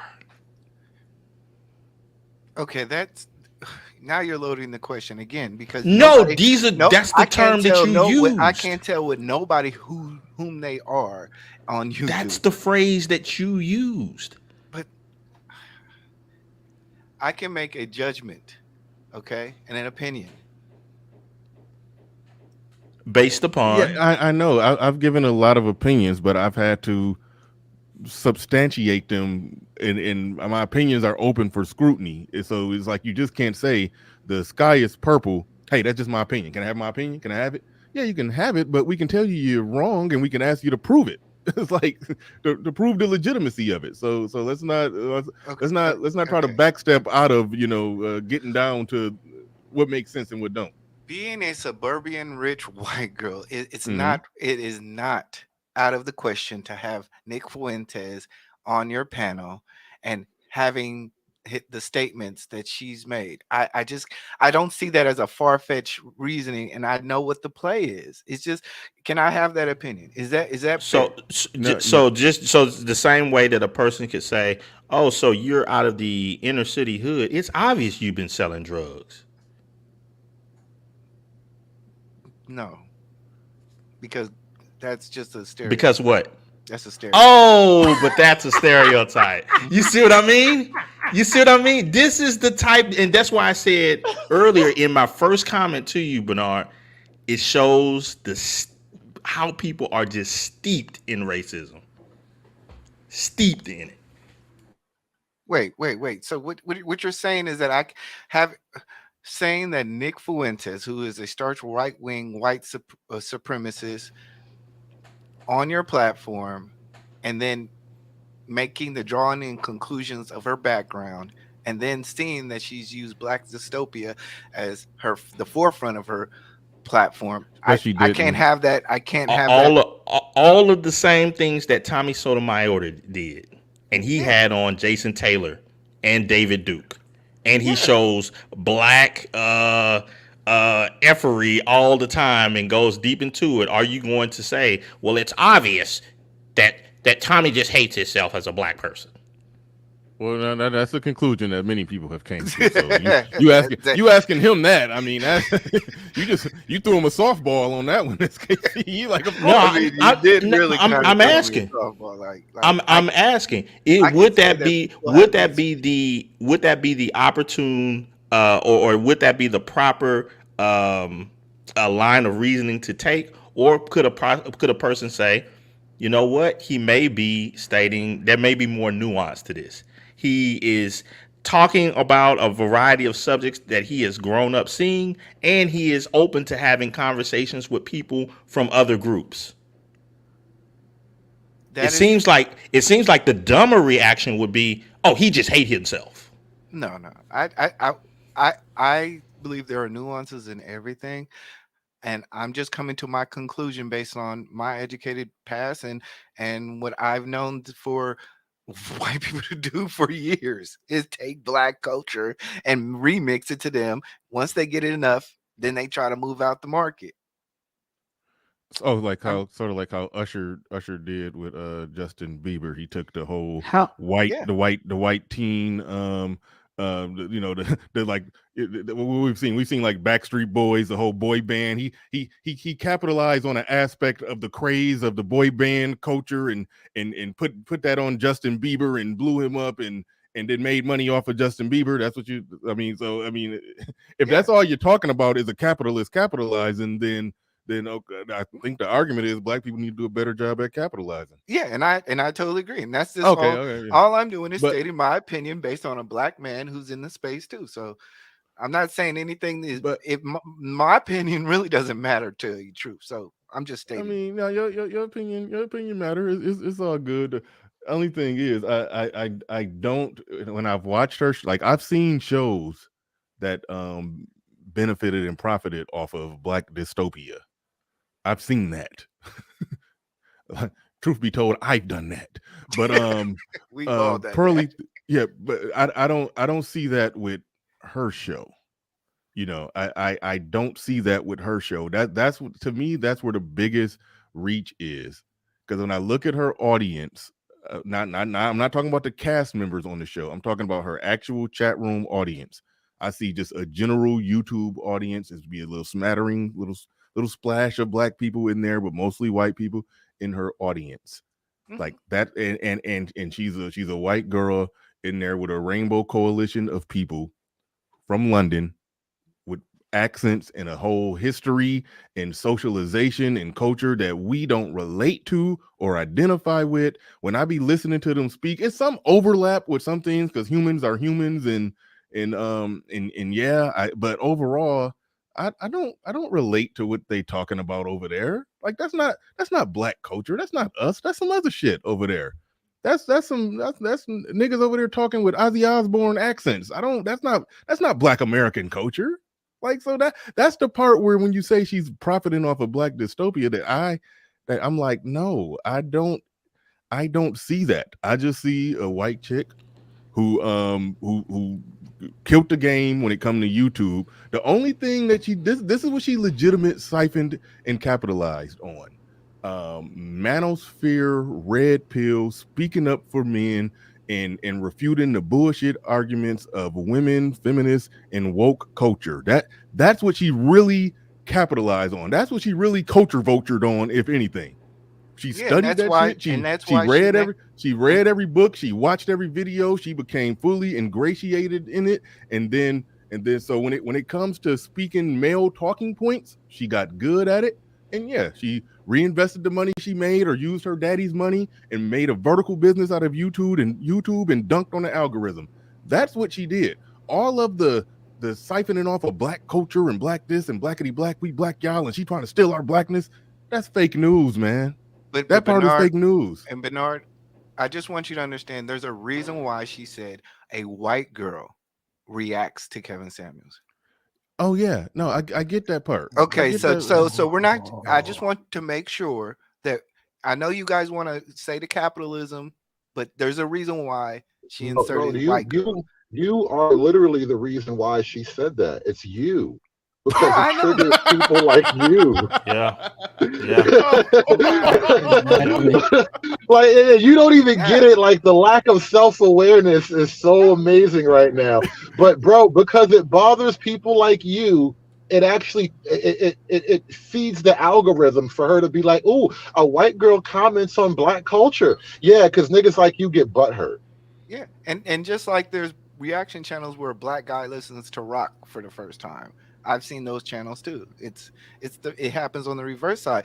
But I'm a black male and I live in black. I live in a black space, so I have more say. I have more say in wanting insert on. Where is the white era black? Where is the white black who is like, look at all these filthy niggas commenting on the hip hop? I mean, on hard rock. Look at all these filthy niggas playing Aerosmith. Where are those white boys at? Where's the white version of you? So now we're supposed to compare our black experience to the white experience. Okay. They do it all the time. Again, the lack of self-awareness. That is, like I said, that is a logical fallacy. We cannot compare the two experiences. I'm not supposed to look for those white people to do that. But if I could insert this one thing on that, if I can insert this one thing on that, all right, real quick, SKC, because if somebody by the name somebody by the name, I'm gonna have to go soon. Yeah, you got next. You got nice one. next. Bernard, I'm gonna have to go soon because I'm waiting to get my car fixed. All right, so I just wanted to come in on this one. Yeah, thanks. Okay, so I'm in the UK. I'm sitting here in front of a car dealership waiting to get my car fixed. I thought I've been listening to you. I listen to you a lot. So you've been talking about this show in London, in the UK. I was born and brought up, and I heard you say you guys, is some stuff, in the UK, in London, can't relate to it, and all that sort of stuff. Which is, I get it. This is not America. It's not in New York. It's not where my brother lives in Miami. I get all of that. But you see, what it is, that show. Right, she went to college. Pearlie went to college with a lot of black kids. To me, they're kids. I'm 54, so to me, they're children. Right, my son is 17. I got nephews and nieces older than these lot. Right, so they went to college during lockdown, over lockdown, in a place called East London. Doesn't mean anything to you guys. I understand that, right? They begun to do a show. She begun to do a show, whatever, YouTube channel and all of that. As kids in her class is a bunch of black kids. It's as simple as that. Right, so she did what she did on her YouTube channel. It started to get popular and all the rest of it. You see, and she got a lot of pointers from this space, particularly Kevin Samuels. All right. Yeah. So, nobody denies the fact. Hold on, wait. Nobody denies the fact that she watched the space with a bird's eye view. And and copied some talking points. Like she quotes. I mean, I don't even think Rollo Tomasi even like her, but she's quoting him. She quote him more than anybody. Like, I mean, she watched men. She watched men working a business. She saw a business model built by men. She studied and then she planned, strategized, and executed. Nobody denies that part. As you should do, by the way, right? As you should do. But it's none of this is that deep, right? It's really not. All it is that this issue of the Western modern independent woman is a Western issue. It's all over the West. I'll be really honest, right? What black men in America need to do is flipping get out of the damn country and bloody well travel. That's what you need to do, because I mean the truth is, right? If you come to this country or travel anywhere in the Western Europe, right, you will see that the issue is all over the bloody place, right? Wait a minute. You're right in the sense that she does cover this modern Western woman. What people are charging is that she's covering the modern Black American woman in carpet bagging or interloping off of black culture and black dysfunction of the modern American black woman. I understand That's what people. That's where the fake news is. Now, if you want to say she's just covering the modern Western woman, then okay, then she's doing what I've been claiming that she's doing, and I'm glad you co-signing. She's just covering broad relationship topics in the modern West. That is obvious that is obvious if you bother to watch her channel, right? But I mean, but here's the thing, right? All of that, what you said and that I'm co-signing, is obvious to anyone who watches the channel, right? But here's the thing, I'll be really honest with you. What I am happy about, and what I think a lot of the black men on this panel, and probably in America, don't get, is that there's black women living all over the bloody place in the West, right? And they're all the bloody same. Right, the bloody same. You lot in America don't have some special problem that no one in France doesn't have, no one in in any other Western country doesn't have. If you go there and look, you'll see that it's actually bloody obvious. The black girls here, and to me they're girls, right? All of the oldest one on that show is Auntie, and she's what, 53. All of the other little black girls, they're little black girls. And in England, most of the black girls, they go to church, or they did go to church, or they might go on a Sunday. They're Sunday Christians, or they go to the mosque. Most black girls in the UK come out of the church or the mosque.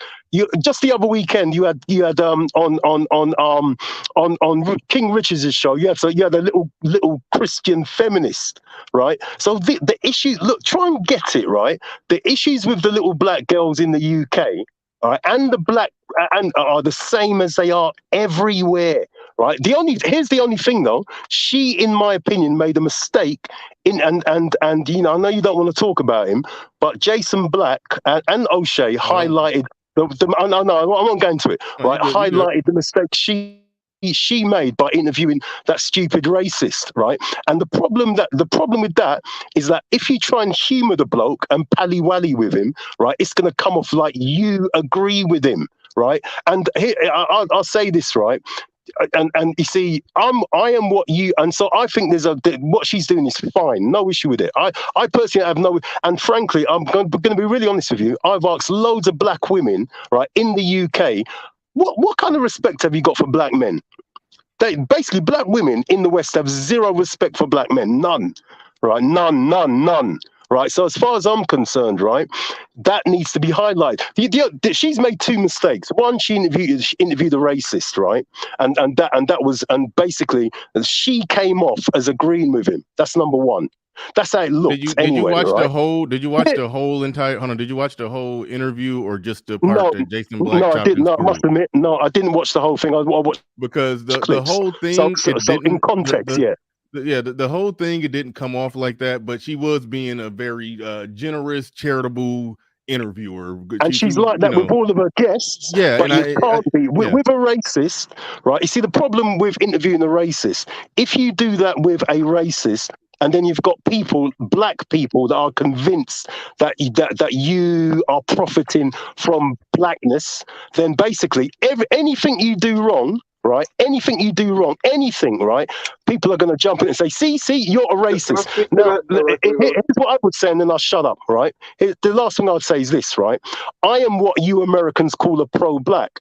Right. Now that's an American term. In the UK, we say a Pan-Africanist, or older people used to say conscious, but no one uses that term anymore, right? So here's what I would say, right? And I don't mean this in a horrible way to Pearly or any other white person, but you see, all white people are racists. Right, this is Neely Fuller. It's a matter of degree, right? All right, and I don't mean that in a horrible way for Pearly, because at the end of the day, she came out of a place and space and a culture, your culture actually, right? And the white people in your country, your culture. I mean, the American culture. You guys all come from America, right? Well, so as far as I'm concerned, white people in your country are socialized into racism, as they are in most white countries. It's as simple as that, right? So you know what I mean? You know, you can have a go. If you can have a go at Pearly, you have to have a go at all white people for all of them being racist to a matter of degree. That's the basic truth. You know, Racist no, What's the or question for the listen, for All right, the hold on, for wait, the Hood, UK Hood, brother? wait a minute, wrong. time out. Hood was trying to jump in first. I'm gonna go to him first. Shout out to Rod of God down there, and I see people in the back. I didn't want to overload the panel, but yeah, I'm gonna bring y'all up in a second. But all right, well, shoot, I was gonna bring obstacles up to opportunities up here, but go ahead, damn it, who did I say? Hood service. Yeah, Go ahead. no. So the whole thing about all white people being racist, and therefore, if you're going to attack Pearl, you have to attack all white people. That Which is is cool. the Jason Black. Well, it's Yeah. cool if you take the Jason Black position, and that's kind of you're not being out of line because you cop to you're what you call a pro black or whatever. So that's the other that is the thinking of that side of the argument here. But I think it's a very faulty idea to say that all white people are racist and therefore we should always be on the attack. Well, for one, it's brainwash. It's mind reading to know the mind of every single white person. It is an act of mind reading. A system of racism exists. It's not the individuals. It's not the individuals. Then it's the system. People make the system and continue it on. It's prejudice. It's so not it's the people. No, So black no, people but are you prejudiced. I'm prejudiced. You see how you vacillate between the two Exactly. sides? That's my point. We all yeah, are. I am prejudiced. On the one I've hand, got it's the zero people. power Then on the within other system. hand, All right, let's get it one at a time. When I ask you what people it is, you say it's the system. And then when I say, all right, well, I didn't show say me that. how I the said, system is wait. I got on headsets and I can't even hear both of y'all, so I know the audience can't. So let's I think what's your name? Kings and Queens? Is that really the name you came up here with? King, okay, we should have knew you was gonna be on some bullshit. All right. Anyway, I'm just playing. But go ahead, Hood Servant. Let's let Hood Servant speak uninterrupted, and you got next. Go ahead. Yeah, real quick. And it's a weird vacillation to go from back and forth to say that it's all white people are racist, right? And then when I say really every single one, you then turn around and say it's a system of racism. And I'm like, all right, so let's work through the system and figure out what the racism is. And then you say the people in the system are racist. And I'm like, well, so it's white people again. And you see how you keep going back and forth to the moving target that we can never actually hit? Well, of course you can hit it. The way you hit it is to make sure you get the black women in line. If you get black women, see, here's the issue with black people in the West or everywhere. Or let's talk about the West, right? At some point, right, and we could talk about. In fact, the Manosphere talks about the reasons every single day, right? Black women got out of line, and therefore the black community worldwide, or at least in the West, in Western countries, are now non-existent. Right, and if I'm going to be really honest with you, right, I think it's impossible for black communities in the West to actually recover because black women simply don't want to get back in place. They're not interested in it, right? So two things. In fact, it's not even two things can be true at once. It's just one thing. It's obvious and self-evident, right? So we could talk all day, and so this is why. Getting back to the Just Pearly thing show and all of that, this is why I am happy, right, for black women. The only thing I'd say is that I'd like to see more dysfunctional white women up there, because trust me, I was born and brought up in the UK, right? At 11:30, right, when you go out in the suburbs, right, you see the most drunk, crazy white women getting drunk and having fights outside the pubs. Right, that's always happened. It's always been there. You had one crazy white woman arguing with King Richards because King Richards just called her bruv, and she went bonkers. And let me tell you something, right? Not half, that's not true, but there's loads of white women that would come off like that in the UK. Loads of them, right? Not a lot of black women would come off like that. What it is with black women, they're just a lot of Christian feminists. That's all it is. But not a lot of them are going to go completely loopy like that white woman. There's loads of them. They take their shoes off and have fights outside pubs. That's normal. My good brother. Sounds like you have a channel idea then. Yeah, my only question is, did you guys notice that? What's up with the word bruv? It's an English expression. It's bro. It's supposed to be bro. Yeah, bruh. Yeah. Bruh. Okay, when y'all say bruh, where did that V come from? Bruv. The bruh is not a black British expression. I don't know where that comes from, but bruv is a black British. It's a British expression. It just means brother. I know what it means. I just don't. Yeah. It's like I add in a V, and it just throw me off every time I hear it. I go, it's like I can't hear it and not react to it. Why y'all putting a V at the end of bro or bruh? It's just weird. But New Yorkers do that though. That's why like mother and father and shit. New Yorkers talk like that. It's like fam. Yeah, mother, right?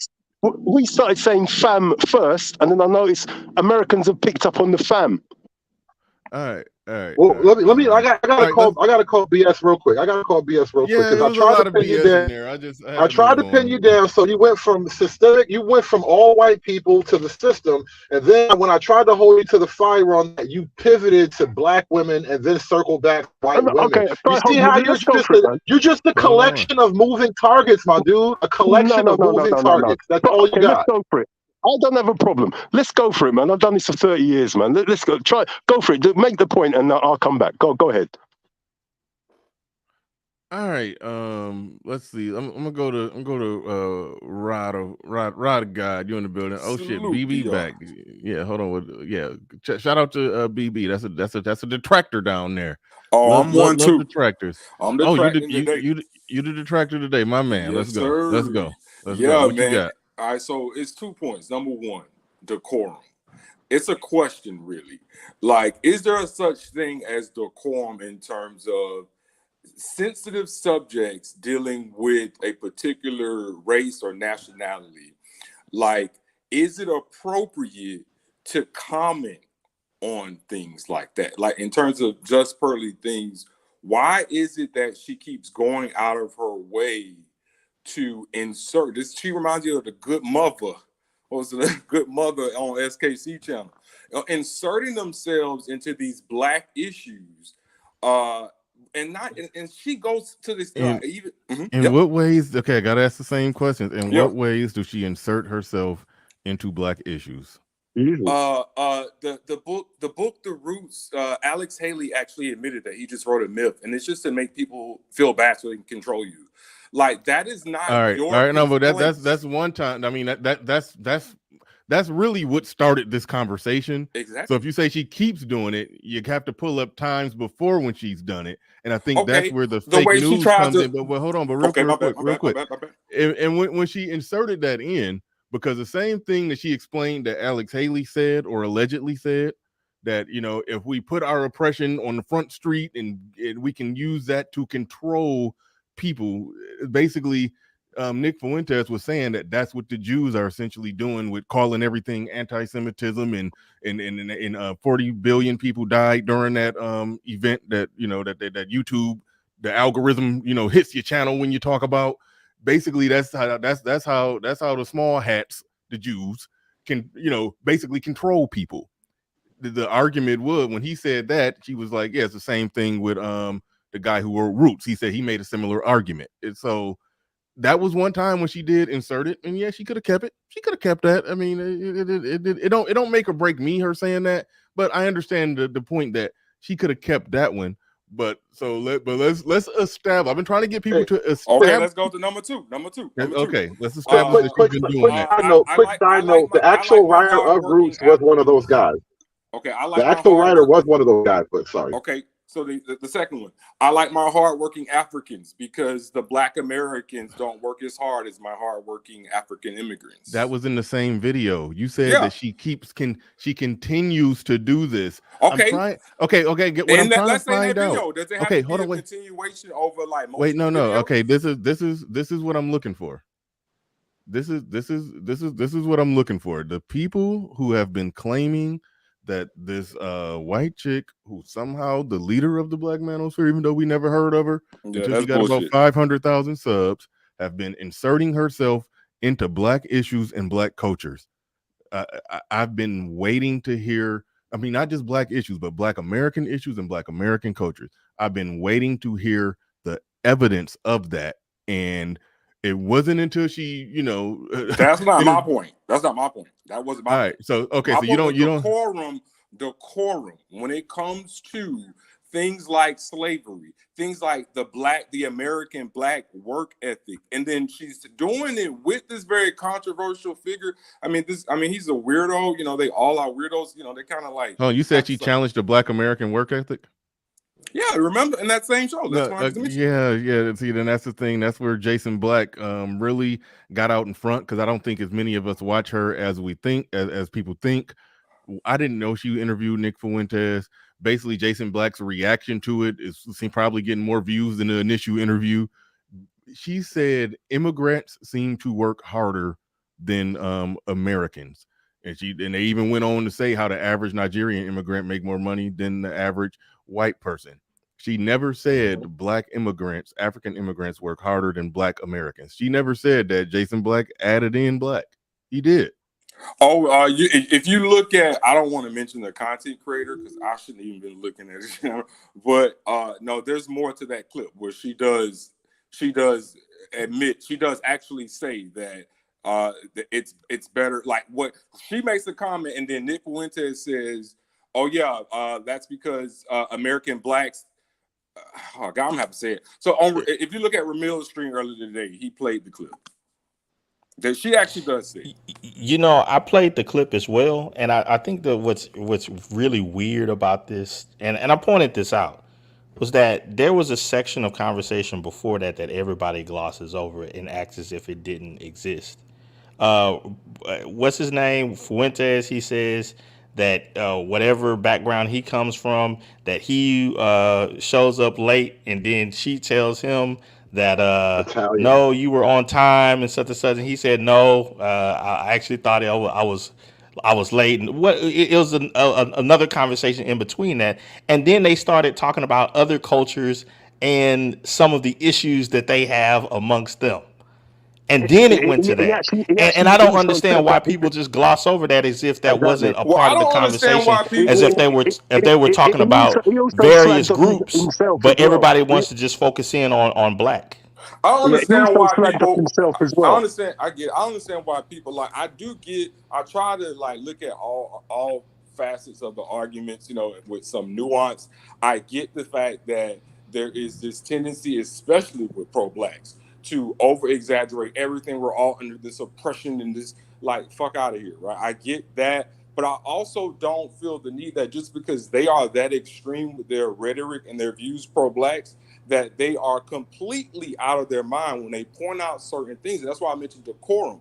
There are some things that I would never, as much as me on my channel, I speak up for the children of Israel because, you know, that's in my Bible, right? I would never like go to like I would never go and interview someone who has been accused of being anti-Israel and then make a joke about like how children of Israel, Jewish people, are tightwads with their money, or will argue with me over a dime. You get what I'm saying? Like, you can have, like, in that type of scenario, it would be totally fair for someone to say, bruh, like, first of all, you are not a child of Israel. Yeah, we appreciate that you speak up for us every now and then, but now you're gonna get somebody on who's anti-Israel and make a joke about being cheap. You get what I'm saying? Like, there is a level of decorum in terms of, if you are not a part of that group, you really do need to check yourself. And that's the only reason why I like this pushback that we're giving her, because you do have to check it. You have to say, like, hold on now, don't get too comfortable. So Rod, just quickly, do black people check themselves? Do we check ourselves when? How? I'm sorry, give me the context here, my bad. In reverse. So do we check ourselves when we're talking about other groups' situations? Like other groups, like oppressions or issues or whatever? You saying that? I'm asking. I'm sorry, I don't understand the question. Can you rephrase the question? Okay, everything that you just said in reverse, do black people check themselves? Do they show that type of decorum? The answer is no. No. A resounding no. So basically, white people should be better. But do you see what you just did? You just took me talking about an individual to the entire race.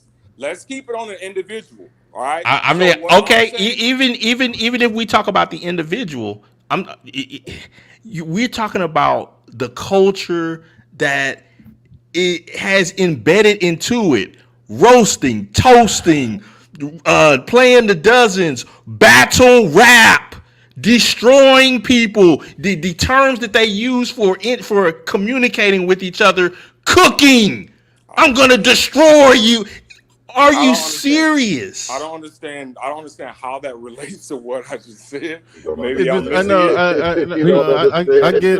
I get. Hold on. I get what he's saying. Basically, black folks have no filter, and it is what it is. And you know, I'm not going to complain about an advantage of being able to say some shit that other people can't say. But I think that is just a brute fact that we got no filter, and we are allowed to get away with it, and it is what it is. I think we're allowed to get away with each other. We're allowed to, like, every group is allowed to go in on their own group. These are not. I had a disagreement with Hood about this one time. Wait. You know, like, yeah, there are. Wait, hold on. Wait, moderators. Wait a minute. Moderators. If y'all, O'Shea just asked who timed him out. I don't know how they timed you out. You still have you can. Okay. Post with the Ken. I think they timed out the Ken Gonda channel. Post with the Ken Gonda channel, so I can give that. A wrench. RM, you might be able to give him a wrench if you, because I think you're an administrating moderator. You probably can give a wrench. The King Gonda channel, give that a wrench. I know it wouldn't use Theo, because Theo be blocking people. Quit blocking everybody, Theo. But yeah. Don't be disrespectful to O'Shea in the chat. I know he said some things I disagreed. He said some things I disagree with. But yeah, don't just be blocking him or deleting or timing him out on site. Don't do that. But all right. Repost the video so I can be mad too, because I missed it. But no, leave that shit up, O'Shea. Leave it up next time. You know what I'm saying? But all right, we gonna keep it moving. We got fantastic on the panels. We do want to try to move it fast. We want to try to move it fast. Obstacles of opportunity in the building. Go ahead. You got the floor. You got the mic. What are we talking about, B? What people are really mad at? People can't be this sensitive in 2023, man. Come on. Man, thank you. Say it ain't so.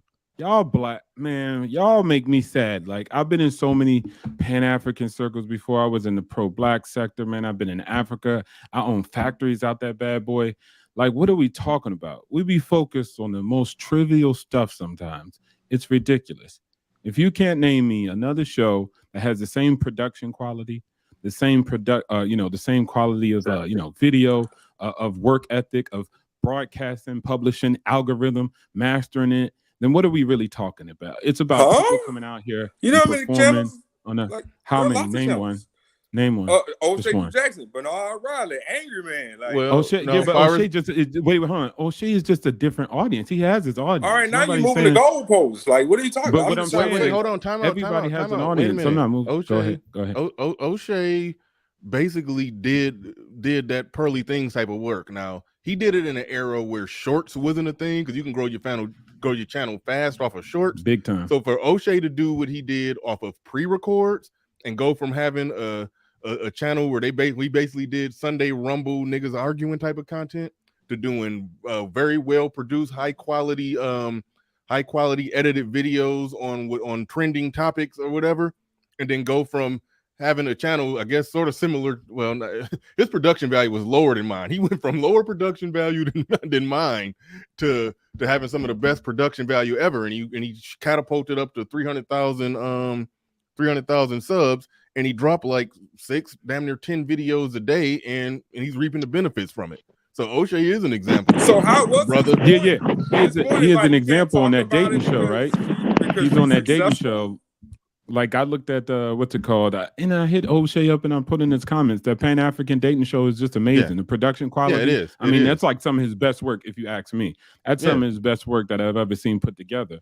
But let's not act like that same audience base is the same as what Pearly's doing, which is completely different. You know what I'm saying? What does that have to do with her saying something fucked up? If she said something messed up, her success means that no one can like. So you're gonna be in your feelings and you're gonna be mad and you're gonna get on the internet and talk about it. All I'm saying is, that's this whole space is about people getting in their feelings, getting online, and hopefully giving their arguments and live. Wait, hold on. I'm hearing two different arguments. When you talked about her quality and production value and all of that, you were just explaining her meteoric rise in growth. No, That's he what you were said talking we can't talk. He said unless you get to Right. Stop cutting him off. Right. You keep jumping in, fam. Let him speak. Nobody interrupted you, fam. Let him get his shit off. That's what's holding everything up. I'm just Respectfully. interjecting. My bad. Yeah, but I'm saying, but you keep interjecting. Let him go. Okay, got you. All right, because I think y'all are making two different arguments. Rod is making the argument that, hey, she wrong for what she said. I think what Obstacles to Opportunity is refuting is the people who are complaining because she's so big and so popular and she's everywhere. You know, she's all over the algorithm. I think he's refuting that argument. So y'all are arguing on two different. Y'all driving in the same direction but on two different streets. On two different streets, right? Because I'm not talking about the piece in which he said and people feel X, Y, and Z. Because like I said, I can hear whatever somebody says. Look, it's not gonna phase me, bro. It doesn't phase me the same, specifically me. Now it might phase other people, and people get in their emotions and they get mad or they just take it in a negative way, which is completely fine. That's their life. But what I'm just saying is when people get on here and we're talking about like, oh man, you know, X, you know, whoever name is, let's say just Pearly, she said this and she's profiting off the black people. And like I said, the UK thing is entirely different, like you said earlier, than an American thing. It's entirely different over there. You know, most of families and single motherhood, the rates are different. The statistics are not the same. The culture, the family orientation. A lot of people immigrant from, you know, different countries, maybe their first, second, third generations. So it's an entirely different demographic. It's the entire different group. And I think it's just her hitting the streets, her, you know, giving everything up and just kind of going full blown YouTube, right? And then drafting people, putting them in the office. And then she just got to rise, you know, master the algorithm. But when people mix it up and they're like, well, there's black people on the show and she's profiting off of black issues. And it's like, but if she didn't have any black folks, then what would we be talking about? She racist or something like that, right? And so it's just like, damn, we wouldn't be talking about her at all then. That's the point. If she didn't have any black people. So is that the rule now? No white person can that's the point. We don't talk about a lot of the white groups or the people that cover the same Everybody stuff. talked about what she had on Andrew Tate, bro. Stop lying. Andrew Tate is one of the biggest figures and one of the most prolific dudes of the fucking country. So you just proved this point. If your content, regardless of the person that's there, is what's trending, is what's popping, is what's the number one thing. She interviewed fucking in studio at Andrew Tate, bro. Everybody talked about it. So again, you niggas are hurting you in your feelings because you get triggered because a white woman remotely says anything about black people. All the person has to say is slavery, and you niggas, oh my god, I can't believe a white woman said it. That's the fucking problem, bro. What's wrong with you niggas, bro? Is y'all cannot stand, and like the brother, shout out to the brother, I don't know what his name is. Why are we getting hurt by words again in 2023 when the actual people were actually hurt by shit and y'all worried about what motherfuckers, bro? We got way too much shit wrong with black people to be worried about what a white woman saying on motherfucking on YouTube. And then like Bernard said and other people made the point, listen, bro, niggas don't hold back on nobody. The thing about it is niggas get to talk about everybody and say whatever the fuck you want, whether it's racist, whether it's funny, whether it's mean-spirited, whether against us, against everybody else, and everybody's just supposed to be cool with it. But if somebody says everybody's supposed to be on eggshells with niggas, no, bro, that's not how the world works. And another big part of it too, Americans are arrogant as fuck and think everybody, niggas especially, think the world revolves around niggas. Bro, niggas are even a minority here. So niggas are even a smaller part of the world. Pearl is in the UK, nigga. Okay? Pearl is not even in this country. And like you said, just because she has an audience of people who volunteer now, and not to mention the people she pays, shout out to King Richards, the black men that actually she pays, okay, to help her show and help her production. Why are you niggas mad?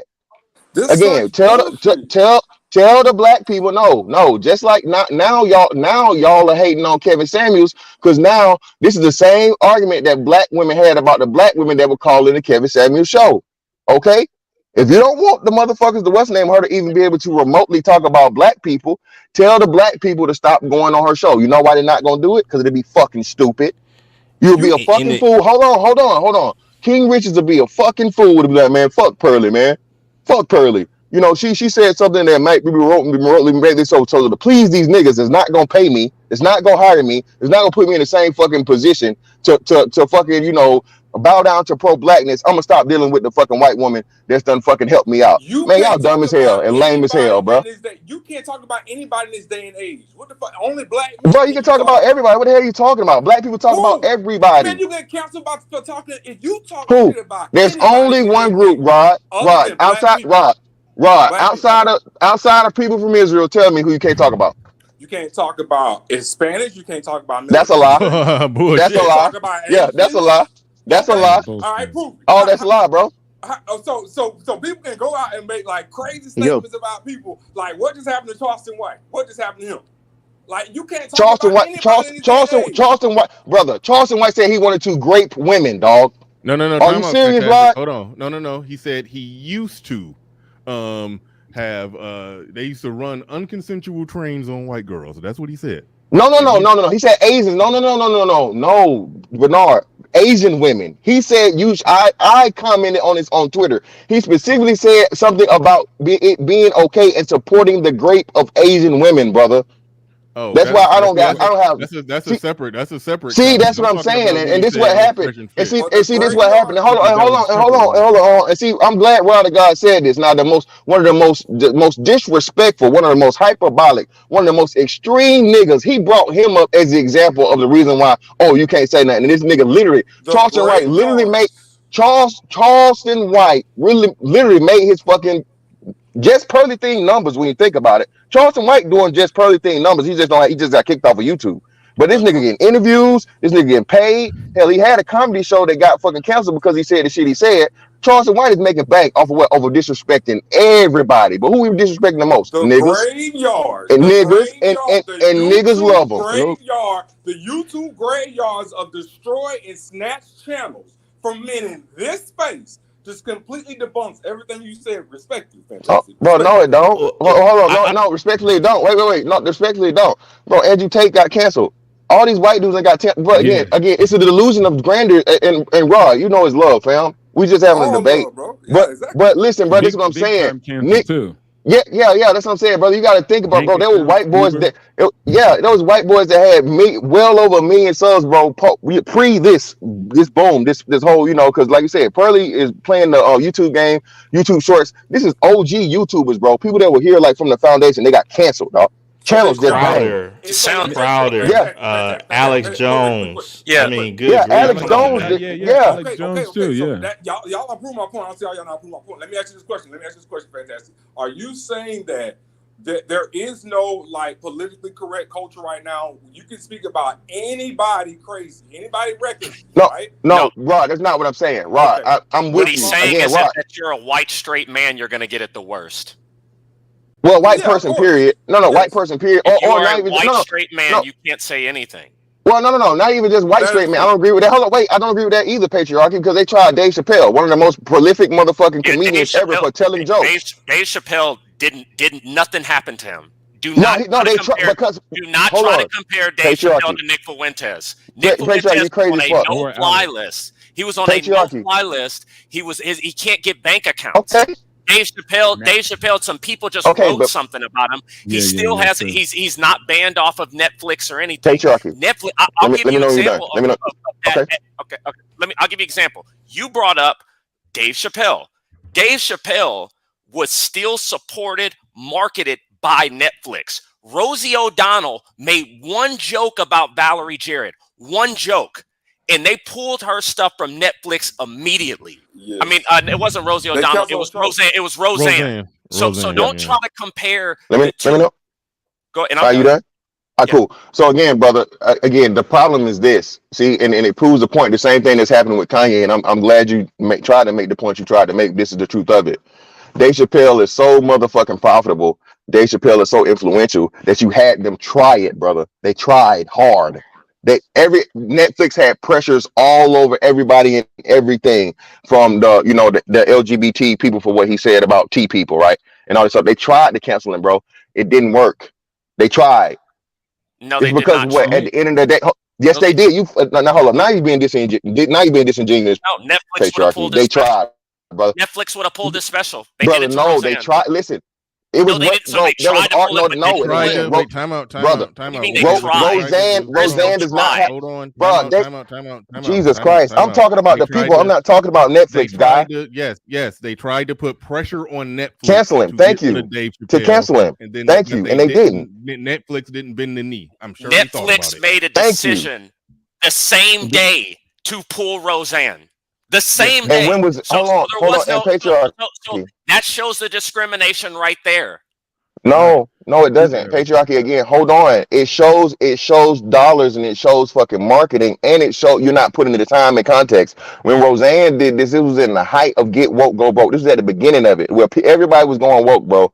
Dave Chappelle, they tried it. Not only was Dave Chappelle, and he was able to generate the money he's able to generate for the company, he was also at another level of the get woke, go broke bullshit. And he was Dave Chappelle that was one of the biggest people to speak out against cancel culture. Bro, they canceled fucking what's the little short name name? Cancel hold on, stop, bro. Don't do that, bro. Come on now. They canceled fucking Kevin Hart, bro. Kevin Hart got canceled, nigga. No, they Kevin did not. Hart got canceled. So what the fuck are you talking about? All right. Yes, they did. He still has endorsement deals. They've never been canceled to a level of Andrew Tate or Nick Fuentes. All right. We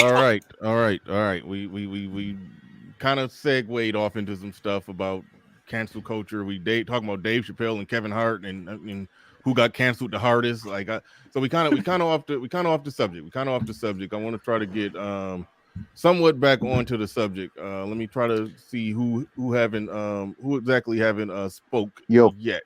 Well, we're gonna go to BB, the orange B down at the bottom. Go ahead. You got the floor. You got the mic. I take it you're coming up to disagree with something that was said when we was sort of more on the subject. Go ahead. Yeah. But before I say that, the guy from Great Britain, the British guy, his analysis was spot on, and I just want to say, a lot of these internet channels analysis about Britain. Well, no, his analysis about white supremacy and how all that works, and that's a worldwide thing. He's very articulate. He said it perfectly, better than I could say it. But that kind of thing doesn't come off the top of your head. That's not common sense. This whole concept of like you said, the pearly things and our black people. What do you have here? You said, do they worship white women? Of course we do. Okay, so but in terms of how this fits into white supremacy, his analysis was perfect in the sense. Are you saying that you hold on? Wait, are you saying that you worship them? Is that what you're saying? I'm saying systemically, what she's doing is no different. And I said this the last time I was on your show. It's no different than the Elvis phenomenon, the Eminem, all that. If she did not have, like, people throw out Andrew Tate, people forget Andrew Tate is black. What happened to that? What happened to that 1% rule? I mean, in that other lady. Why didn't y'all say that? Anoint him as the leader of the Black Manosphere, but y'all trying to say that the pearly things is. I'm curious about that. No. Hold on, but what I'm saying is, I got to back on. Let's ignore that one. That was just a jab at somebody else. Yeah. Here's the deal. All right. When you said systemically, pearly things is doing something. How, Sway? What she is doing is, again, you know what systemically means, right? Like, you basically just saying a girl on YouTube is systematically doing something to black people. No. Okay. Let me slow it down. When I say systemic, I was talking about white supremacy. The technique she's doing is in the tool chest of white supremacy. What she's doing. Wait, can I finish? What she is doing is no different. You keep missing it. Is any other, because this is entertainment with celebrities from Elvis all the way to Eminem to all that. She could not be where she is without having her two biggest guests were black people. She has the Africans on there, and she talks about our issues. The only person who really don't talk about our issues, bro. The first person to bring that to light, and I don't know, I don't want to promote any other channels, but I'll just say he has a bald head. I don't know, and he said that before this black, whatever that thing is, whatever that channel that got you start talking about this. But that guy actually told pearly things to her face that, hey, you don't really represent this. And and she just admitted that in the chat room. Like I don't. That's my argument, that she don't. She's never claimed it though. She's never claimed it. Niggas are putting it on her. Watch her mouth. She Like, should watch her but mouth. she's very smart to She say should that. watch her hold mouth. on, but wait a certain minute. topics. She don't represent me. She doesn't represent Black American culture. Her like, what are you talking about? What I'm talking about is there's a chick in that reality. she was. In reality, you're in Detroit. Eminem don't represent us either. But at one point, he was making more money than all the rappers. The point of it is, of course, she's going to say because white people. Yes, hold on, wait. Time out. Okay. Eminem was making more money than all the other rappers because white people bought his album because they like to watch a white person rap. Like, so what's your point? The point is, he could rap, but hold on, and he could rap though. Come on, he could rap. He profited off of Black culture, just like she's profiting off of what Kevin Samuels kind of started in terms of being crossing over with 1 million subs. Yo, brother, you right. You horrible at articulating, brother. Brother, you horrible at articulating, brother. All her Black employees, and you take her Black people she had on there, she wouldn't have the numbers that she has. Sir, where were you educated? Brother, if you take off your penis, you'll be a woman. Hold on, brother. If you take off your penis, you'll be a woman, brother. Man, y'all ain't got to disrespect personal insults tells me you have. Well, it's not disrespecting. It's not disrespecting. Okay, it's a premise. Why can't y'all? Hold on, wait. Hold on, wait. Hold on. No, stop, brother. What did I say was this? Hold on, brother. All I did was analogize what he did, brother. Why do y'all always take everything that's simple logic as a fucking disrespect, dog? He literally said, "Let's take away." Fantastic. Hold on, patriarchy. I know, patriarchy. Hold on. Because logic is the man literally said the man said literally said, take away everything she has, and what would she be, brother? She wouldn't be her. If I take away what makes you a man, you wouldn't be a man. That's horrible logic. Why do we do that? That's not true. There's a whole bunch of white people who talk about these. Hold on, issues. It's actually she could be one of those. Hold on, it's actually worse than that. Fantastic. See, the fact of the matter is, when he's saying if you take away, I think her biggest interviews was what, 2 Black people. Who are you talking about? Andrew Tate and Brittany Renner. Yeah, take away those and take away the Black employees. All right. And the Black employees. Hold on. She had 1 million subs before she interviewed Andrew Tate. And take away the Black employees. So now hold on. So now you're giving credit to some Black people in London with funny accents that come on her. I'm sorry for sounding racist or whatever the word is. Not. I know. And they're African technically, but go ahead. Some African migrants to African. I didn't have to run away from my country. But you're white though. Because you're white. Chill. Chill. And you're profiting off of white culture. You're speaking a white man's language. You're white. Stop it. Stop culturally appropriating white people and go to Africa. Go back to Africa. Go to Africa then. Go to Africa. I need y'all to chill. I do want to deal with this argument because it's a be with your people. It's a goofy. Come on, patriarchy. I know you hear me, man. I want to deal with the goofiness of the argument. Is that the people that sit in on her show? If you don't view them like, we didn't know none of their names, didn't know who the hell they were interchangeable props, just like the bimbos who sit in on Fresh and Fit show are interchangeable props. Like, so to try to say that's why she got so big because it was the Black people on there. Like, come on, man. Like Bernard. And then when you add to the equation that's not Black American culture, that's some African immigrants who moved to London. Thank you. Who she connected with, and then she brought them in her studio to do the show with them. With a rainbow coalition of blackish, or racially ambiguous, and some white people.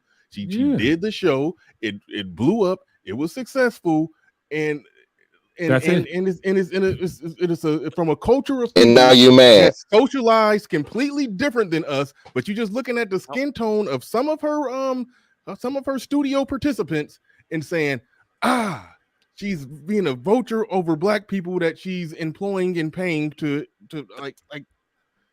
But Bernard, I wanted to put that most of these niggas ain't doing. Go live in his mud hut in Africa with the rest of his people. If your argument stands up, you should not be living. No, let him live his argument. Let him go. No, that's what I'm. Man, dude, you're trying to take the conversation to hell, man. Listen to his argument, though. Listen to his argument. We ain't going there. Are we gonna listen to his argument, real quick? I heard his argument. I know you want to take over the show. You do that very well. So just chill. Let's just chill. I'm gonna colonize it like I did to him. Yeah, I know you're trying to like Pearly thinks did. What do you mean like you did to him? You half black. No, that's what I'm saying. No, that's what I'm saying. His argument is about she needs to stay away from black issues, black culture, etc., etc. Well, live it in your own life. Why don't you personally go live around people that 100% look like you? Don't use anything from white culture ever again. Don't use your iPhone. Don't use your internet. Don't use your cars. Don't use planes. Don't use any of the things that make your life go. Walk it in your own life. That is a fair. It's the truth, though. That is an extremist argument. It's an extreme. That's not. That's what y'all want white people to do. Exactly. Black. That's what y'all want white people to do. No. What we're asking for is okay. So what's okay? Okay, so what's okay for white people to do? Hold on. Black. So you're pro black, right? Yes. He ain't got no choice. So hold on. Chill. So Black, what would be okay for white people to quote unquote appropriate, use, borrow, rent from black people? Go. Let us know. How about not regurgitating white supremacy talking points? Hold on. Well, white supremacy, that wouldn't be black. Brother, stop. Wait. Hold on. Brother, wait. Brother, I said about black, though. White supremacy has nothing to do with black. I said what to borrow from black people. White supremacy is white people's power. I'm asking you, what would it be okay for white people to use, borrow, rent, appropriate from black people? Go. Once again, do not use white supremacy talking points. Okay, so again, this is pro-blackness, y'all. And this is why pro-blackness is failure. Can I complete my sentence? God. It sounds like you're looking for the answer. Supremacy. It sounds like you're looking for the answer. Hold on, man. God damn. Y'all so quick. Yeah, let him go. And I got to shout out to not use black people while also also forwarding white supremacy talking points. Okay. If you're so hold on. Hold on. So Malcolm if X you're was gonna do wrong. a white show, do a white show. But once you include us in it, we're gonna have, as black people, an opinion. Okay. So hold on. So wait. So my bad. Yeah, you got it. My bad. Hold your thought. Shout out to D-Rock Den with the $5 Cash App, says respect the content. And RM, go ahead and pull the super chats out. Let me run through the super chats. We're gonna run through them real quick. And thank you to everybody who's supporting the stream. Pull them up. Are you there? Because I can't see them. I don't got them starred. So if you ain't got them, okay. JB Quinan says paying tithes. Absolutely, 100%. Appreciate the super chat. Where else we got? Woke Quill in the building says blame the algorithm and the modern woman's behavior for her success. Stop complaining and compete. Absolutely, 100%. Absolutely, 100%. Agree with that. Shout out to Freedman Journal in the building, says Pearl Pay, Kevin Samuels, TLA, and I think Donovan Sharp, and I think a bunch of other people. She soaked up. Hell, she actually got on a plane and went to a pickup artist convention to study and learn the shit. Like she basically went and got a PhD in Manosphere, men's right, red pill bullshit. Like she like, I mean, damn, like she went and got a PhD in the shit. But anyway, said Pearl Pay, Kevin Samuels, TLA for their knowledge and applied it. Built off Kevin Samuels is meant to diminish her. I agree with that. Jealous pro-black strikes again. Support black male media. Carlo in the building says nothing wrong with being pro-black, but be open to other markets.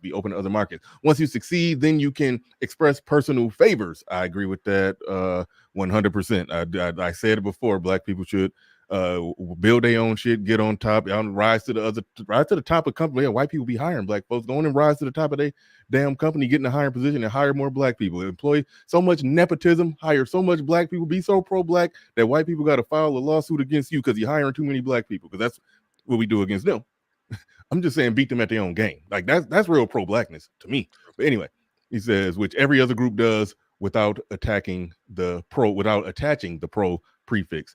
Thank you for that super chat. Very well said. Woke Quill in the building says they want sole ownership of black attention without making the content that can compete for it. Absolutely, 100%. Shout out to Kevin Samuels. He made the content. He got it. He won. It is what it is. And his channel was heavy talking about Black issues, Black American culture, going all back through the history, referencing Thomas Sowell, who we apparently not supposed to reference. That was Kevin Samuels' content. That's like Pearly Things content is not drenched down in Black American culture. That's fake news. At least I tried to watch it and tried to find it. I didn't see it. Okay, Jamar81 in the building says, pro-Black talking points equals victim mentality. I agree. Blaming racism or someone else, no personal responsibility. Scapegoating make sense to me. Thank you for the super chat. Appreciate that. Sodomy and Chicken in the building says Maury made 100 mil off of Black female fuckery. Sodomy and Chicken comes back, says Sin G is tolerated and is tolerated and paid. Oh yeah, they be having her on the Fox Soul channel. Yeah, he said so. Pearl gets the pass. Yeah, they got more of it. They got less of an issue with the chick that says abort black male babies. Yeah, bullet babies. Bullet bag males. Bullet bag males. They do with Pearly Things. And I haven't done this in a while, but in honor of Cynthia G, hold on, where is it at? Damn, did I get rid of that? Hold on. I know I didn't get. No. I think You ain't got that Lou Gossett Jr. You ain't got a Lou Gossett Jr. clip? Hold up. Oh wow. Damn, no. It was a I'm gonna get you sucker clip when the chick took her wig off on Keenan Ivory Wayans. Damn it. I deleted that clip. All right, I don't. Yeah, okay. I'm gonna have to find that. I haven't played it in a while because it probably was for the best. Probably for the best. Quit inserting Cynthia G into these conversations. But anyway, Ken M in the building. But it's just too funny. It's too funny. But Ken M with $2 super chat says big up to the chat. Absolutely. 100%. And RM, don't go look it up, but don't drop it in there. don't drop it in there. The Carlo in the building says, why on earth you care about Fuentes? I don't. It's like whatever. I think that's the last of the super chats. All right, hit the like button. All right, fantastic. You was talking. Go ahead and finish up your point. Then I do got to swing it to Wody Mac because he ain't said nothing yet. So go ahead, fantastic. Go ahead. You got it. Well, yeah. Can you hear me? Am I good? Oh yeah, you good. Am I good? You good? Okay, yeah. So yeah, man. Listen again, and shout out to E Black. I greatly appreciate you, brother. It just further proves my point. Pro-blackness is a sickness because everything starts with the white person and white supremacy and the white person having fucking power over the black man or the black person, which in itself is a self-defeatist loser fucking mentality. Okay, it's loser shit, bro. That's your I asked this man, what can white people borrow from, brother? You're right. It is my opinion, and my opinion is correct. I asked you, what can white people borrow from black people, and the first thing you said was white, brother. Okay. Now, again, when we look at everything patriarchy said, as much as extremist as you say it may be or whatever, it's the truth, brother. We're just talking logical. Y'all like to put emotion in logical arguments and debates. Pound for pound, apples to apples, you make everything even in itself.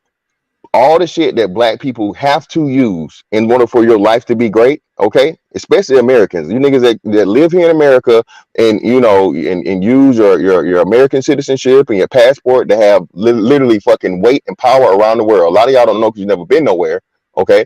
But at the same time, man, that in itself, why don't you go back to Africa? Why don't you get away from around all these white folks?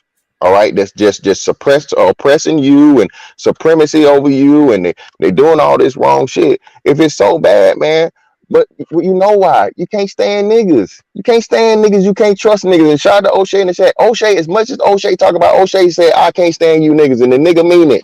Okay? O'Shea can't stand niggas so much he went back to the original niggas. Okay? That's the problem, and that's the fucking fallacy in pro-blackness. Okay? Black people can't stand black people. O'Shea love niggas.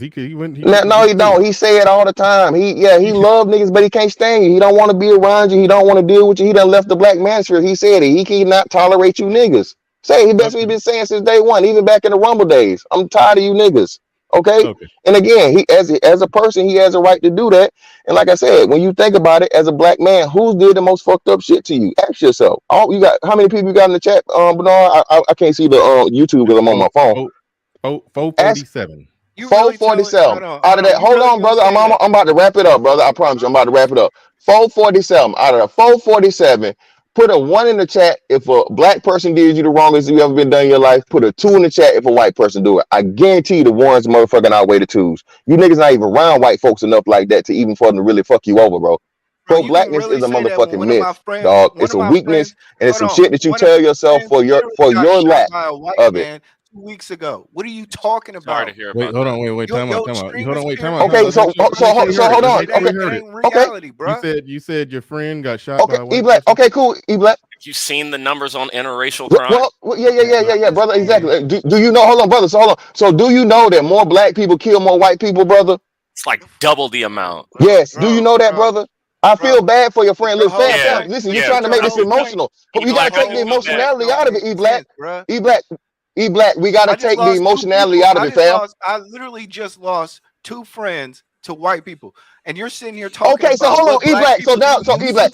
So It's hold like, on. come on, E-Black. man. So, brother, and again, E-Black. Life So is hold on, hard, wait. man. E-Black. So we're not gonna Hold on, play this E-Black. whole So hold on. So anti-black E-Black, I stuff. find it hard. So I know E-Black, you. I find it I hard know to this is believe. wicked for you, man. I know this is a E-Black, I will put All right, motherfucking let's money go on one at a this. time. Hold on. I will put money on this, E-Black. I guarantee you. Hold on, stop. I guarantee you know more black people that have been killed by black people than you know. And it's unfortunate. I'm not trying to belittle it, brother. Grieve it. You know what I'm saying? RIP to your friends, your family, whoever they may be to you. But brother, even out of the 2 you tell me, I know you know way more black people that's been killed by black people, brother. Every black Am I wrong? person I know, listen, every black person I know that's been shot, I'm talking about family members that's no longer here, to people who still live with the injuries. Thank you. The Black person people. has always been black. So I don't even. The exception is want to not go the down rule, that. fam. I don't even. Yeah, I the don't even want to go down exception that is not rabbit the hole. rule. But The exception is not the rule, fam. yeah, I don't even. So would you tell an Asian person to get away from Asian people because they more than likely to get killed by Asians? That Bro, they're not argument is complaining. dumb. I'm telling you to get away from white people. Latino people? I'm telling you to get away from white people. No, now you're flipping my message. I'm telling you to get away from white people for good. But Dr. Umar But what I'm saying Johnson. is they usually do too. They usually Scott do Adams? too. Oh, like I Scott live in Adams said? Asia. They usually do too. All people move from that. Even white folks don't live with trailer trash. Exactly. They be in the trailer park. They don't send no news agency down there. They don't check the pipes down in the trailer park.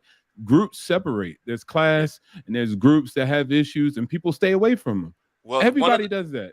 So one of for the things somebody to be sitting up here like other groups don't do it is crazy. Yeah. Other groups do it. Y'all act like Just Pearly is out here talking about Plymouth Rock landing on us. She ain't giving no Malcolm X speeches on her channel. She's not sitting up here reading Dr. Amos Wilson. Y'all act like she's out there talking about the Black Revolution and then the bread. Like she's not doing nothing to that. She just had like black people there. But hold on a second. About relationships. But hold on a second. Malcolm X. I'm calling y'all. Malcolm X had a y'all out. relationship with the American Nazi Party. Like what's funny about this is a lot of the pro-blacks, you have white supremacist talking points. You sound exactly like them. So the guy that you're telling her she has an issue with, I just E-Black. I know that you're on the pro-black stuff, but you really need to go read about the Nation of Islam and their relationship with the American Nazi Party in the 50s and the 60s. Because you will be okay. So then your argument was people can't talk about black issues and talk with white supremacists, right? No, right? My issue was respect. About respect. If you're going to be using black faces, respect the faces that you have on your platform by not having these type of conversations. Hey, just a quick question, just a very quick question, real quick, because I'm a little confused. I've been silent for quite a while. I just want to throw this in. All right, go ahead. Why does it seem that a lot of the pro-black people are more upset than the actual Africans that work for Pearl? Because they being the way that y'all are presenting the conversation is like they should have just like they're about to just walk off and quit working for her. I heard Bernard was applying to go work with her. No, I'm messing with you. No, because they're getting paid. They're getting paid. Of course, they wouldn't talk to their employer that way. Yeah, I'm trying to build my own shit and have my own in-house. You want to hire your own Africans? Yeah, well, I mean, if it was that serious, shouldn't they be just walking off? You're a racist, Bernard. If the Africans come cheaper than black Americans, I just might. But I give black Americans. Therein lies the problem.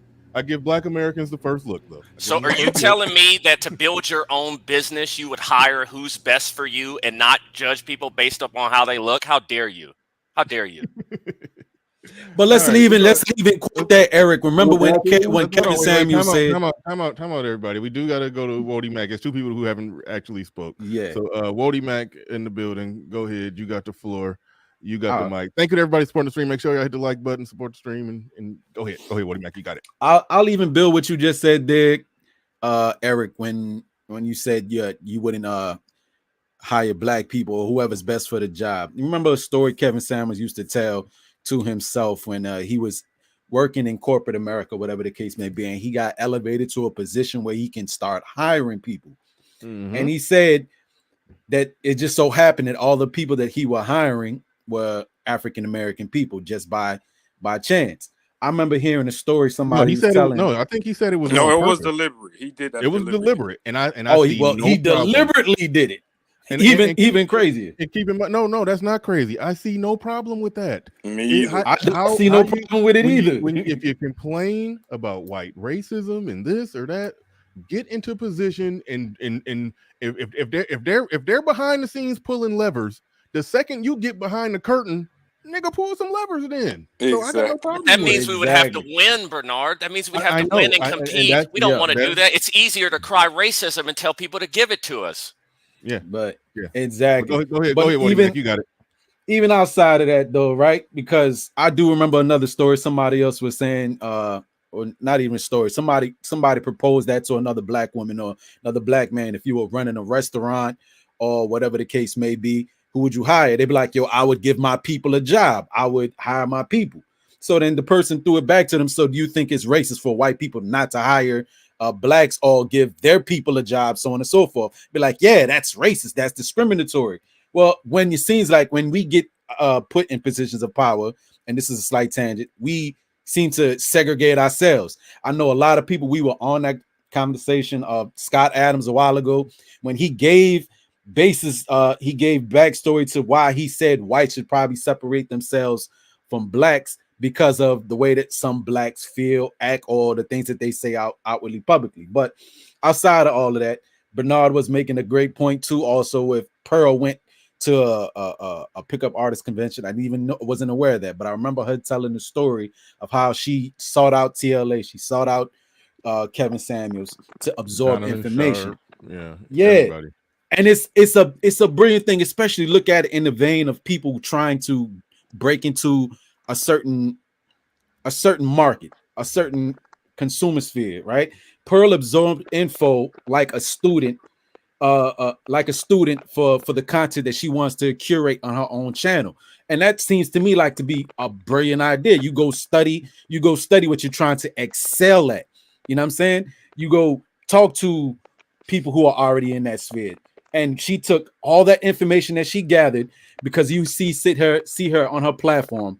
What she does, she generally just regurgitates stuff that she's learned, that she goes on the internet and she finds, and she spits it back to people as they're saying, whatever they give their little point of view. She'll hear her say, I think the last week over and over again, 1 out of 3 men under the age of 30 are virgins. She says that like off the cuff, easy, just regurgitation of information. But the thing that I find, and I'll try to summarize quickly, the thing I find so ironic with black people, or now that I put black into it, people might take offense, but the thing that I find ironic with us, especially here in America, when we see a black face or a white face, anybody, when they're speaking on a certain topic, it is automatically assumed that the person, because of their skin tone, is talking about people of their own race, right? But you look at the platforms like FNF and Pearl, they have a variety of people, and they're talking to the general. Real quick. I think it's for hold on, wait. RM, are you telling me O'Shea and Nate are trying to get on the panel? If so, I gotta vote somebody off the island, because I think we got too many people up here.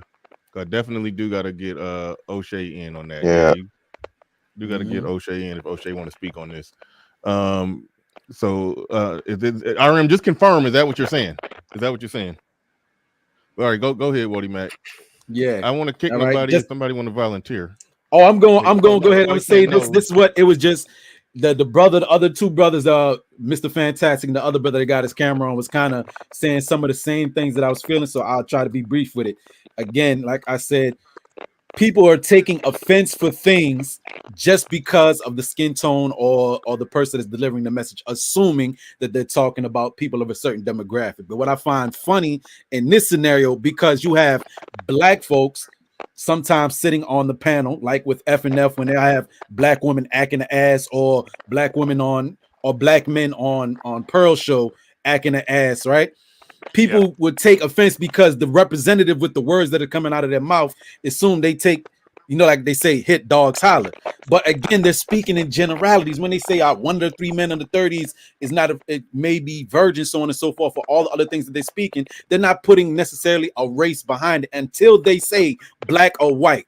But just like people who say Kevin's show, black people made Kevin's show, a lot of Kevin's viewers weren't black either.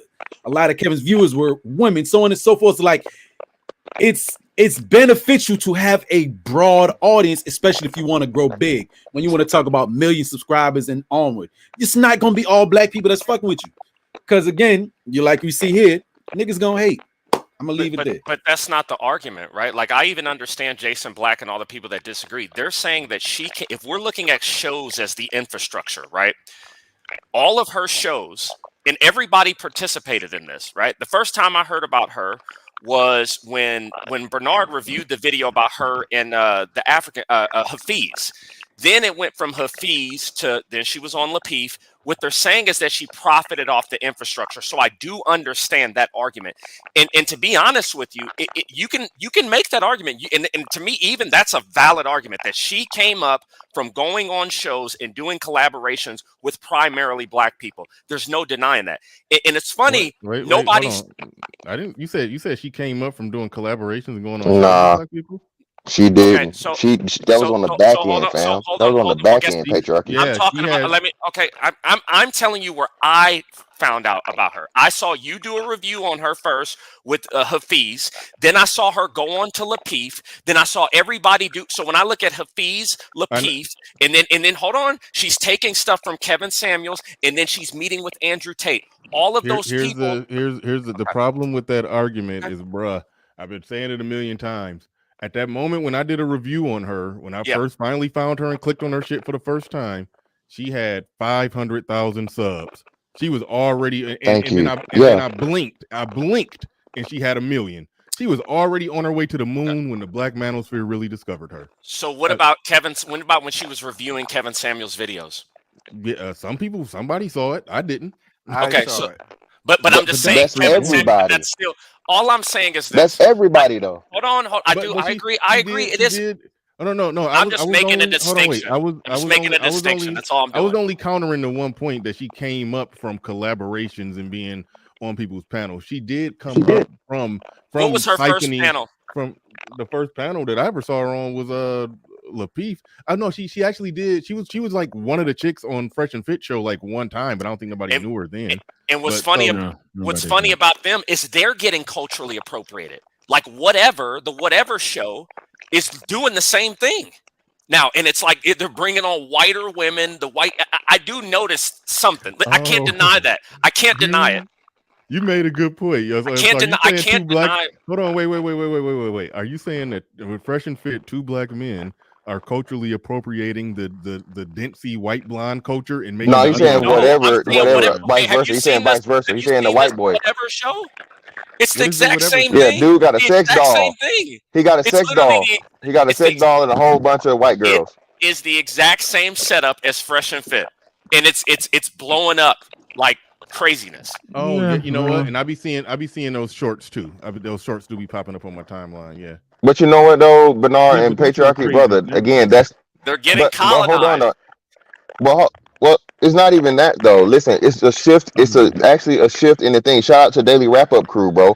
The in real life interviews. Tim Pool was doing it before. All of them too. That's what I'm trying to tell you. So IRL is the transition, and then somebody got hella weird feedback, bro. Somebody got beat up. They choppy. I keep getting the feedback. It's weird. Yeah, I don't know who it is, but it's super weird. But yeah, it's a bro. This is YouTube. So it's fucking. Yeah, I don't know who it is, bro. I'm trying to get him. I think I found him. I think that was BB. It stopped now. Yeah. So yeah, this is what I'm saying, man. YouTube is a business, dog. YouTube is a business. YouTube has ebbs and flows. They, you know what I'm saying? You have like these little episodes, you have these things, you have trends. Yeah. Pearl figured this shit out. Like I said, and most importantly, shout out to Wody Mac. Most importantly, the white woman went to the black man. Everybody keep leaving that shit out. I don't know how we. So y'all go shit on the white girl for doing something black women refuse to fucking do. Can we get on that? Y'all talking the white bitch, and y'all talking about shit about the white woman. Well, hold on, fam. Hold on, wait. I say Well, we demand reparations. Oh, that's one.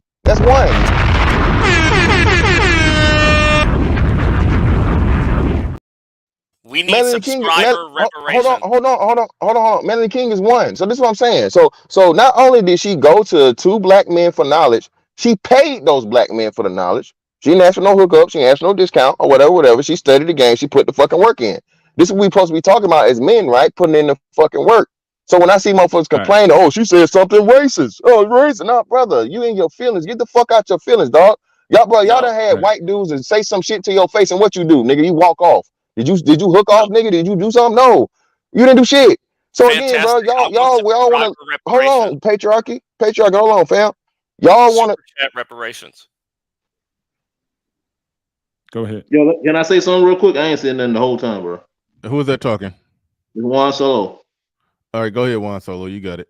Yo, man, like I would just say Melody King, you know, not just as a one-off. I was just saying though, at people who actually went to them and got, you know, paid for the knowledge. You know, my whole thing, and the dude before me who had the green screen behind him, he was basically saying the same thing I was saying. Just Pearly thing, when she get up there, she's not speaking specifically about people. She's speaking in generalizations about female and male behavior. The people who are speaking, who are rebutting it, they're speaking from personal experiences and from personal opinions, and they be black and, you know, whoever is white on there. So you can't say that she's gaining from it, appropriating what they're doing, if she's allowing them a platform for them to give their personal experiences off of. Right on. All right. Who else haven't spoke yet? Oh shit, Game Changer just hit the panel, and then okay, Kings and Queens just came back. Oh shit, I'm just playing. But all right, go ahead, Game Changer. Shout out to you. Appreciate you coming on up. You got the flow. You got the mic. All right, thanks. So I don't have much on it. I just came up because y'all were having a discussion about if she was put on by black people or not, and how she got her start. Did she climb some type of black ladder? No, I don't think so. Yeah, well, no, I don't think. Hey, just real quick, Bernard. She just answered in the thing. Bernard, she just answered in the chat. So she said her channel took off from a Jordan Peterson. You know, that real smart white man that everybody hate in Canada.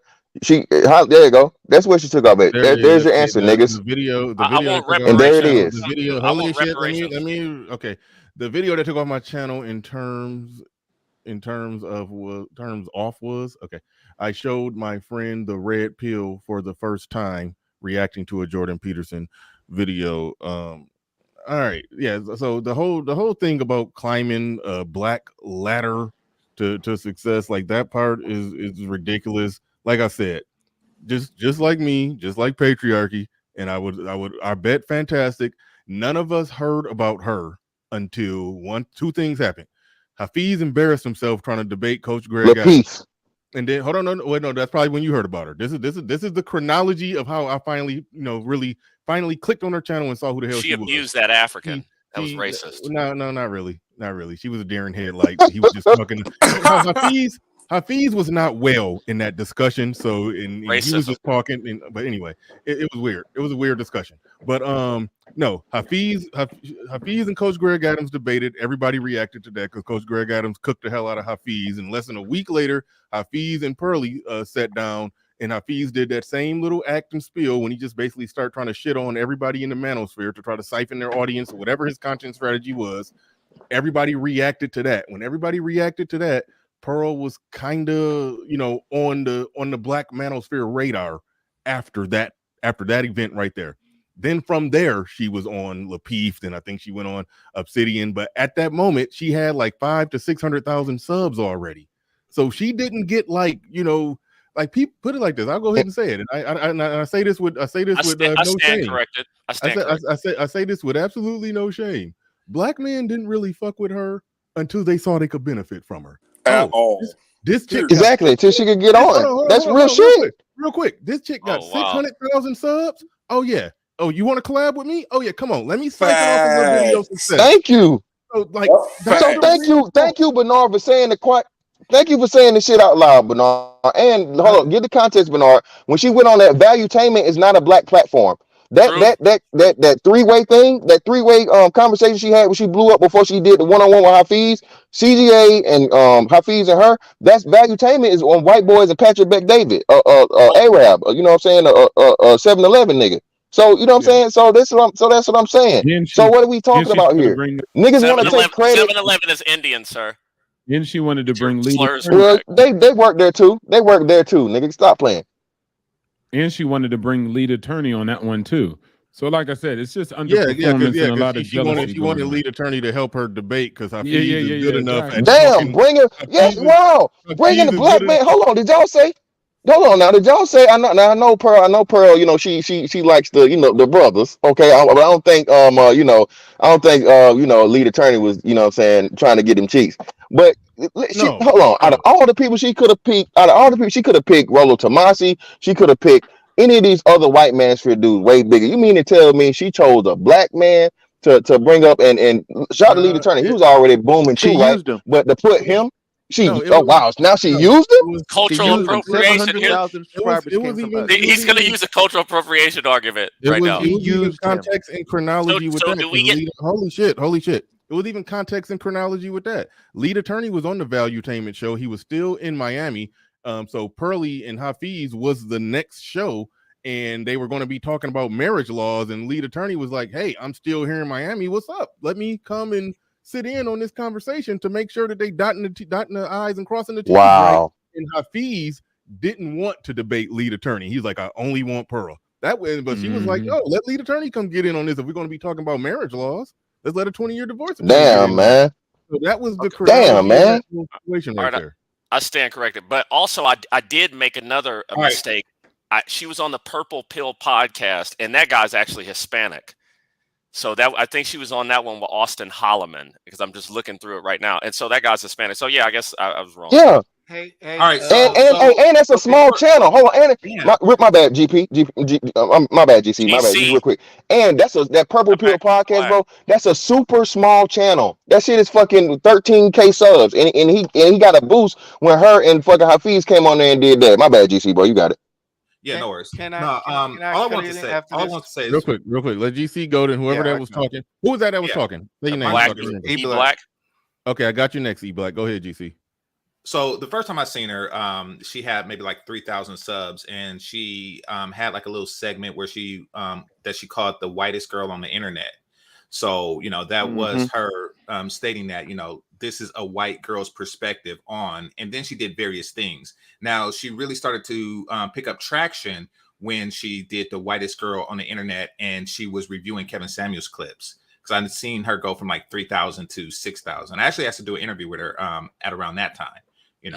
So take what you want. When I said at the beginning of the show, I finally met one person who knew about her before 5,000 subs. I was talking about Game Changer. This was the one person I was shocked as hell that he actually knew the history on this shit. So go ahead, GC. Yeah. No, so I remember her from back then. It was a very clever show that she had, but it was somewhat race-based. It was, in my opinion, something that that people would tune in because they wanted a white perspective on a black thing. Fact. At least that's why. Exactly. I tuned in at that time. So she's a culture vulture, but not exactly what I said. Exactly. So can I complete my point? And this is exactly what I said. When she first started out, it was basically, and I'm looking at her channel now. I'm looking at it. She dumped out 15 videos. Out of those 15 videos, 10 of them are Kevin Samuels. Exactly. Okay, so what do you say? So when we say that she built it off Kevin Samuels, that's 90%. Literally, can you stop? I mean, literally, I know what happened. I was there. I had my channel there at the exact same time, and I was like, "Damn, is this? Should I do Kevin Samuels' reaction because this white girl is blowing up off of this?" And like so you're I said, culturally appropriating her. And so you didn't choose the right content strategy. No, Well, around that, and hold on, around that this is time, not a conversation about whether she's a dope content creator. I give her the praise for being a great content creator. That's fine. But when I do have an issue is when you have black talking points and saying that black people are this or black people are that, having black people on your stuff, and then you have white I supremacists haven't right heard her next to say you. black people There are you this go. and black When, people are that. when did do she ever you say black people are Oh, this and now black y'all people are being so that? literal. do Okay. you want Now y'all being YouTube literal. reparations? But you have to be Do you literal. want YouTube What are you talking about? reparations? It sounds like you have a case for YouTube No, reparations. I don't want none of that. All I'm Sounds just like you've been And colonized. furthermore, hold on. And furthermore, bro, how many who wasn't doing Kevin Samuels reactions, bro? Shout out to I what's the wasn't. brother name with the I wasn't. hold on, what's the brother name I was. with the little eye? What's his So name? you made Poor the Man's mistake. Podcast. Oh, I. Poor Man's Podcast literally fucking blew up, bro. That is so Literally blew fucked up. You up. know, y'all know everybody can get it. Hey man, shout out to Poor Man's Podcast. Y'all know everybody can get it, man. What's Poor wrong Man's with that, Podcast, dude? bro. Hey, poor man is dope, man. I literally, exactly. He is. Bro. That when you talking about somebody that capitalized off the Kevin Samuel shit, bro. Shout out to him, man. Poor Man Podcast. I literally saw Poor Man's Podcast, similar like just like GC saying. I saw Poor Man's Podcast, bro, like maybe 2,000, 3,000 subs, right? And next thing I knew, I turned around. The brother was at 100K. He, to help a brother out special. And the dude popped from where he went, bro. I literally seen that dude grow from nothing to whatever he is now. And he was strictly Kevin Samuels. Bro, excellent content strategy. The problem is, why is that limited to a black person? Obviously. Especially if and when. Hold on now. Can we Hold control on. Did she something? not? Hold on. Black. Hold on. E My Black. God. E Black. Hold on. E Black. Hold on. I'm not Hold on. talking. I gotta say this. Now E Black. Now E Black. Oh my bad. Whoever said my bad. I'm sorry, bro. It sounded like you. BB, I said But it. That's what we listen. supposed to do. If she paid. Okay, if she paid for it, she paid Kevin Samuels. Literally paid him now. Paid him for the consultation, did all this other shit and invested. Does she not have the motherfucking right to cover his fucking content? No. That's not the question, though. Absolutely. You say no? I don't Who really saying care. no? Hold on No, a second. I said no. I don't agree with that. I didn't say no. No, what I'm saying. Black, what I'm I just saying went is, to your channel. You did a story about the Queen of England. You are appropriating white talking points. Actually, what that I'm, was what I'm something I saying, wanted what to I'm try saying is out. that the ladder was built. The ladder that everybody climbed, the Kevin Samuels ladder. Apparently other people. She did maybe not all the way, but she did climb up somewhat. I really don't care. To be perfectly honest, I think she has every right to do that. It's not taking from something, especially since it's available to everybody. So in my opinion, she really didn't do anything wrong on her come up in that way, because people wanted to see a different perspective, and that was something that Poor Man's Podcast or other brothers couldn't offer. I mean, a black man agreeing with a black man is one thing, but a white girl who gives a perspective is another. That's why if Kanye West and Candace Owens put on a White Lives Matter sweatshirt, it's a big deal. But if a white dude do it, it's less of a big deal, because it's an outside. I would get your Right argument. Hold on, wait, real quick. I would get your argument if she went out her way to talk about black stuff, which whenever I watch her content, and whenever I pretty much watch her content just to investigate, just because I make content too, so I try to study people's strategy. I don't hear her talking about black stuff. I don't. Maybe I mean I think you are right. She was playing up the hunky dory white girl commenting on this type of stuff or that type of stuff, But overall, with the content that she blew up off of, I didn't see Black American culture. I saw her examining Western modern women. Like, can I ask a question? That's black people there. Hold on. Time out.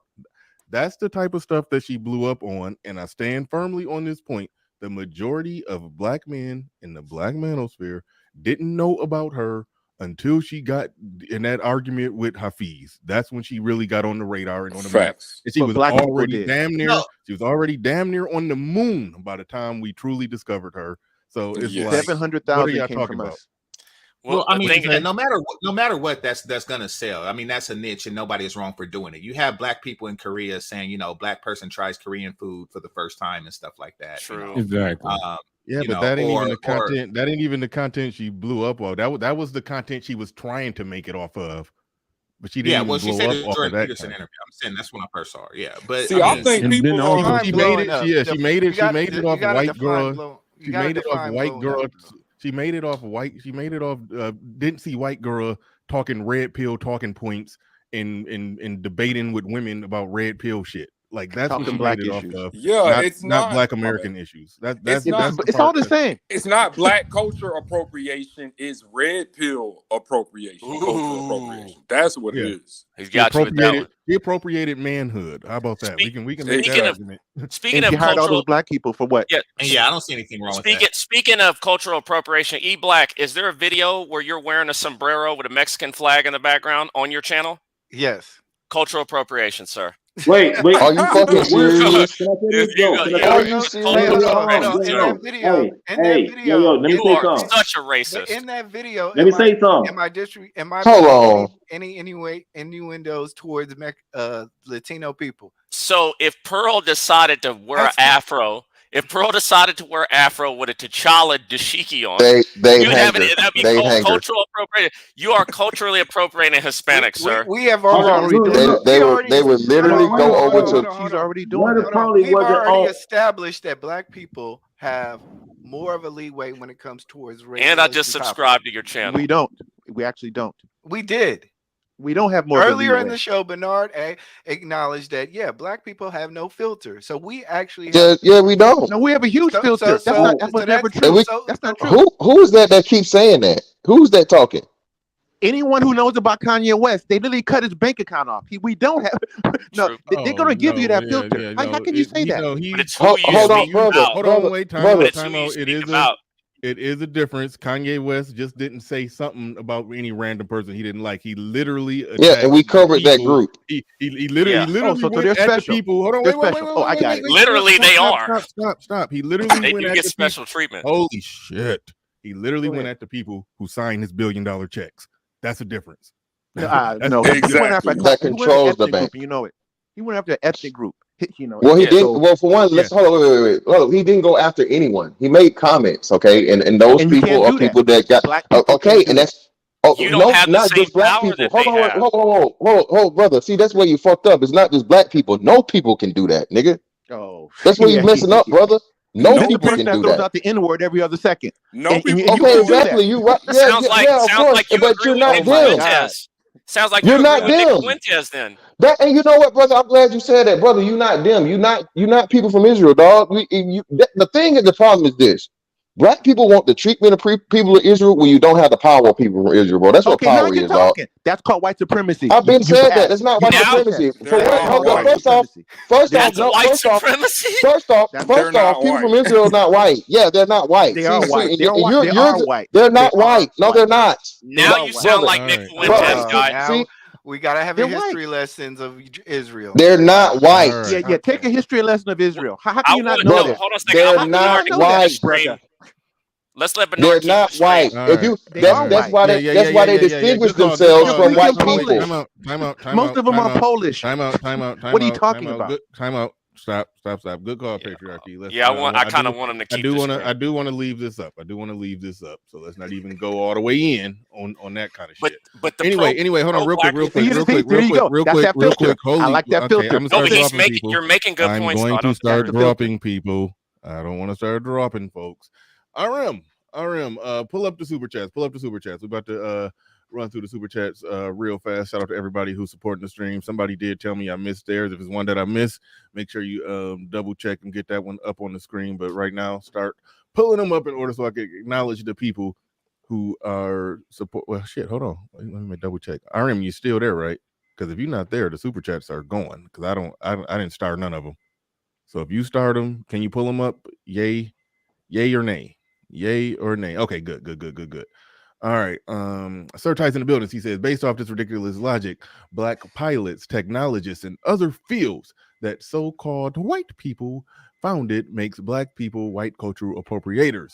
See how dumb that sounds. Thank you for the super chat. Do appreciate that. Shout out to we got Pablo Fresco Bar in the building. Says sounds like he wants segregation in social media. It's not like he wants segregation in social media. It doesn't quite work like that. It doesn't quite work like that. Moderators, when you get a chance, if somebody got a channel in their super chat, and drop their channel in the description. Members of the panel that got channels too, I think y'all already dropping their channel, but just reminding for the people that super chat, if they got channels, drop it in the description. Side of me a chicken in the building says the soy boy is strong with that one. I don't even know what you're talking about at this point, but okay, we'll take your word. But go on to the next one. Jacquees Retro in the building says black people cannot be blamed for the great white hype factor. Thank you for the super chat. I 100% agree with that. Cannot be blamed for shit that she put into work in the algorithm, sent her shit to everybody. But fuck you want me to do about that? Falcon Blitz Zach in the building with the $5. I don't even know what type of currency that is, but he said fantastic 100. Yeah, fantastic, been dropping some bombs. Toya in the building says give Sexy Red TV followers, give at Sexy Red TV followers for exposing Pearl to us. I don't even understand what that means, but I don't like the alleged unholy union between Pearl and Sexy Red. That needs to stop. But go ahead. Similar body types. Don't insult Sexy Red. Don't insult Sexy Red like that. Stop. I'm just being honest. That's an insult. Oh, wait, go back. Hold on. Wait, go back. RM understood. Go put the last one up. Put the last one up before we shout out O'Shea. Put a last one up.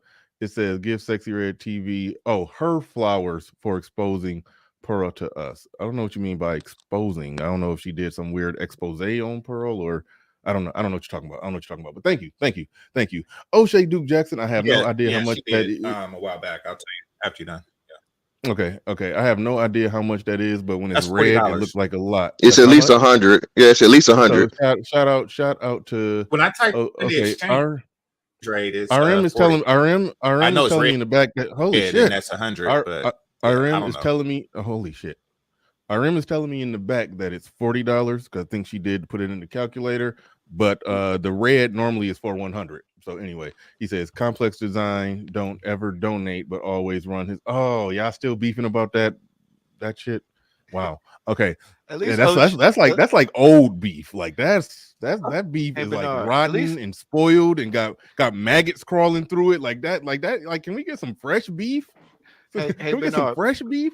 Bars. No, damn it. Let me read my super chats. It's about the super chat. Holy shit. I'm sorry. Super at least black. Bernard, at least he's giving you money that changes, because like he'll super chat me like $5, but it'll be like $3 in change. Like it's a weird conversion rate. Because I don't even understand it. I just appreciate those who support the stream. O'Shea always show love. That's why I ain't let Hood Servative clown him earlier. But because Hood Servative is about to go in. But O'Shea do Jackson the building. He says this from a Manosphere OG who always gave to the space and not phony business ideas like complex no design. All right, on to the next one. Omega Dare's Gaming Channel in the building says, "Eat me as you would devour your futures based on the past." Saith the Omega 11 chapter cannibalism. Okay, cool. Thank you. That makes sense. Omega Dare's Gaming Channel in the building says, "Everyone needs DMT or mystic mushroom." I agree. No, I don't. FKC in the building says, "You literally have a channel that uses Kevin Samuels started this conversation while disagreeing with a lot of what Kevin Samuels says." No, Mr. Obi Allen does not disagree with what Kevin Samuels says when he's talking to women, but when he's talking to us, he disagrees with everything Kevin Samuels says. I mean, when he's talking to Americans? He's talking to Americans. Yeah, Obi Allen can be sisterhood when he's talking to men, and he could be Kevin Samuels when he's talking to women. He's a switch hitter. But I do like him and respect what he's doing. That was too strong of a jab. Shout out to Obi Allen. I do like his channel when he's talking to women. He definitely does a good job. But John Thomas in the building with $5 super chat says slavery was a genocide of millions of our ancestors, from capture in Africa to lynching in the Americas. Slavery can never. Thank God for living in America, though. Exaggerated. Slavery can never be exaggerated. Yeah, that was one of the things people. Well, niggas still want to be slaves. Remember, they want to go back to it. Bernard Wiley, niggas want to sign up. That was like 3 days ago. Come on, let it go. We gotta let that one breathe. Gotta let it live. Let it die. That's all right. Who you can't go ahead, GC. Go ahead, GC, and then I gotta let the person at the bottom. You can't let something like that die. You can't let a grown man saying he want to be a slave die. Like you can't. Yeah, I just one of the people that said it at least. I don't want him to have a bad news cycle week because people already go in on him for nothing, and now he just gave them everything they need. But anyway. To the gentleman at the bottom whose name I don't know, you haven't said a thing. Thank you for your patience. You got the floor, you got the mic. I am talking to, I think, Teflon Don. Go ahead, you got the floor, you got the mic. All right, what's going on, everybody? Respect. I don't know. Like this conversation, you know what? This conversation is all over the place. I'm trying to figure out Agreed. where exactly we veered so far off of the main topic. We talking about slavery again. We're talking about who appropriation. Just a question now, just a regular question. Can we just a question to get it back on topic? All right, so Pearlie talked to a quote unquote racist, and I'm wrong. No, I said, yeah. All right. Talk to a white ring racist, and we're in an uproar because of what he said and the fact that she gave a racist a platform to speak her mind. No, okay. The uproar came from pro-black sectors, who particularly Jason Black, who wanted to criticize all the alleged black people who support her and quote her and love her and share her content and sit Indian style on the floor and learn at her feet because she's a queen white Mama Messiah. She's queen. Bernard, quick question. Hold on. The argument was she's queen white Mama Messiah, and y'all a bunch of what do you call us? Stepping fidgets. No. My favorite one was sissy hole. hoes. Sissy holes. Sissy holes. That was my favorite one. Lispy nigga. And so so basically the totality of black men on YouTube, particularly the Black Manosphere, was blamed for the success of this white girl who is now pushing an alt-right agenda. And so we responded to that, and then more people responded, and then after the response to the responses came, then we fire up Phil because now apparently we're worshiping white women apparently. And so that's where the conversation just went on and on and on. So if you jumped on late, I understand you don't know what the hell going on. Bernard, just real quick, Bernard, before we the last the last stream when you did with Jason Black and even Fantastic and Patriarchy going back at it. So I watched. It's more of like, okay, and like meaning in the sense, okay, yeah, Jason Black, this is the same guy, right? Who we've just, like I said, we cleared up in the last stream, or not the last stream, the one that you did with him. He had a conversation with a racist, and he was doing the same thing. Two of them, brother. Two of them. So, he paid. So hold on, brother. Let me this real quick, brother. I apologize. I got to do this. So again, shout out to Bernard and y'all for letting me know this, because I didn't know this. So what Jason Black did was Jason Black got black people to crowdfund a project, right? A documentary. He sat down with two confirmed white supremacists, had very civil conversations with them. Not one sissy hole was said. Okay. He paid pretty probably. He paid both of those white supremacists, okay, to have those interviews. And then he turned around, of course, once he made the same thing that black people funded, he charged y'all niggas to buy it and watch this man sit down and talk to two white supremacists, a pro-black. Did he talk to them? He made you pay. He made you pay to watch him talk to two motherfuckers that are supreme to you. So Fantastic. You're saying that he talked to white supremacists longer than he talked to you, a black man? Yes. Oh yeah, most black men. Any black man that disagrees with him, yeah, civil too. Like not one sissy hole, not one stepping fetchit, not one no declaring war, none of that shit, man. None of that rah-rah shit you do on YouTube. You're against research. Okay. Interesting. Oh, so how come Pearlie couldn't have been researching? Because he's using y'all. Because Time out. How is she using me who don't support her? I never commented in her black. When I say y'all, I'm talking about black people. All of us. Hold on, wait. Officially today, she's commented in my chat.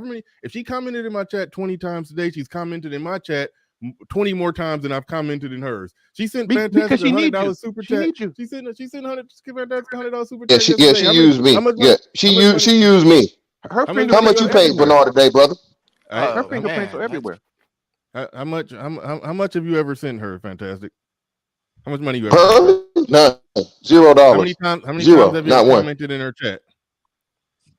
How many times the only time I commented was when she maybe when I was trolling the 7 baby mamas, seven different baby mamas dude. That time, that was it. Okay, so that was like last week. How many subs did you have when you first heard about her? When you first actually like I said, but I did not know anything about Just Pearly things until she was on the Peep and them. And so she had to be 600,000 strong. Yeah, 600,000. 700,000 we're responsible for. Yeah, so that's the point that what are you saying? Who is this how many people clown? are stuck at 500,000 or stuck at 600,000? That It's not 700,000 black folks that subscribe to her. Bro, just subscribe to her, bro. What are you talking? This idiot. Pro blacks are wonderful, man. Pro blacks are wonderful. The gift that keeps on giving. Wait a minute. The argument is if we heard about her when she had anywhere from 500,000 to 700,000 subs, the 600,000 that she got after that, it happened because we did. And it's 100% niggas. Because we touched the hem of her. I don't know what that is, Mr. Jewish guy. Okay, hold on. She had 600,000 subs, and then a bunch of niggas who barely can get 10,000 here we go. subs. I don't know what those are. I don't know what those are. A bunch of niggas who could barely get 10,000 subs touched the hem of her garment, and then she went to 1 million. How the fuck is that possible? If we could do that, Pro blackness, Bernard. We would be touching the hem of our own garment and giving us 1 million. Right. Exactly. Pro blackness, Bernard. Granted, white supremacy won't let you. Argument, I think what Jason's Black is trying to do is basically say because she came through y'all ranks, she came through. No, but she didn't. That's it. But she did. That's what I'm saying. That's exactly what I'm saying. So it's a false narrative that she came through the ranks. She got paid off. She did her lessons with Kevin Samuels and Fresh and Fit, and she did buy a consultation like everybody else. Exactly, she did. Yeah, and basically, since she used the talking points that she's that's why she's worshipped. Y'all white queen, or she's y'all black manosphere white queen, whatever. Exactly. So she's running the show. How is she? Oh, good. Well, she's the biggest one out there. Time out. Please explain, because I've been trying to get somebody to say to explain this. How is she running the Black Manosphere? Because numbers she got the most subscribers, like you said, and everyone listens to her. She's running the show. She's the new Kevin Samuels. She is the new Kevin basically Samuels. from a okay. So if I understand, wait a minute. If I understand it right, you could have, as she stated, she could be lying for all I know, but she stated 50% of her audience is from the UK. When I look at her chat room, I'm seeing mostly white people in there. I'm seeing her not covering black issues. But you're seeing her with black people. I do. Are you blind? These optics are all black. I do see a bunch of subscribers. So I'm just saying, like, I mean, by that logic, who's on the stage? But black people. You gotta. It's optics. By that logic, you've named somebody the leader of something where the only criteria that they have is a bunch of subscribers and minimal connection to a space. In a black staff. Minimal in a black staff. Okay. All right. Cool. Okay. So she hired African immigrants. So a white girl could live in London, hire some African immigrants to work for her, and do a channel with a majority white audience, 50% UK audience, and don't even personally cover black issues, and somehow can be the leader of the Black Manosphere. She is. The optics matter. The optics matter. The perception. Do you know how many people even know those people are African? I got you on that one. They don't know where they're from. Hold on. The perception is that, like I said, right? She's giving the talking points.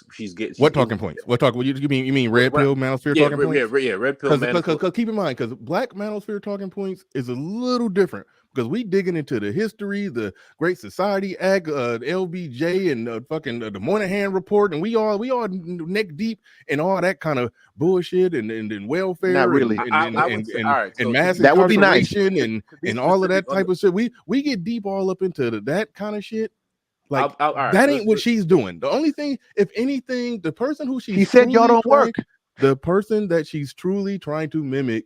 Truly, I hear more Rollo Tomasi coming out of her mouth than anybody. And the stuff that that Kevin Samuels said that didn't apply only to black people, she steals some of that shit too. Yeah, Like, so that's what's She going quoted on. Thomas Sowell and she said y'all lazy. Come on now. Did you see that? She said Americans. Said She said American. American. African All right, Americans. You know you're what straight, she you're meant. straying off. You're straying off. Well, You're straying off. she's making a comparison between other groups of blacks. It's not the first person I heard say something like that. She didn't even do that. She made a comparison of immigrants to Americans and said, Yeah, that's what I mean. When I say Americans other are groups of harder. blacks, I'm talking about African immigrants to African Americans. Yeah. Yeah, she compared I'm not saying immigrants comparing two to groups of blacks. I'm saying another group of black people to Westerners.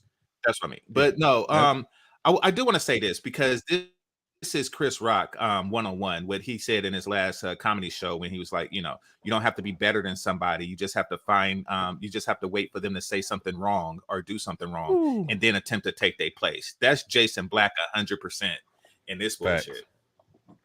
Nah. No, yeah. That's not his space. Yeah, He'll never be in that space. No. Hold on.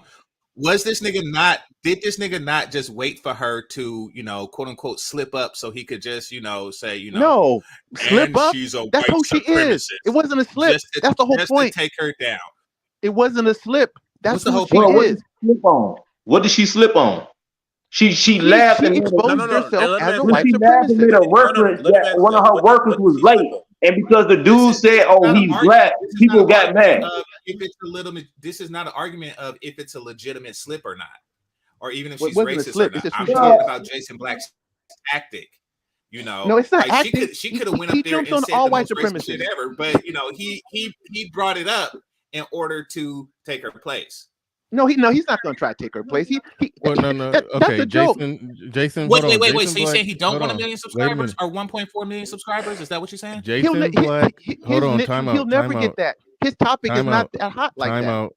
Jason Black criticizes According to him, anybody. it's the same topic. Jason Black criticizes anybody on YouTube that's bigger than him, and if he thinks black people listen to this person, even in the least bit, and that person is bigger than him, he's going to criticize. He's the type of person that says that he sits there and makes the argument.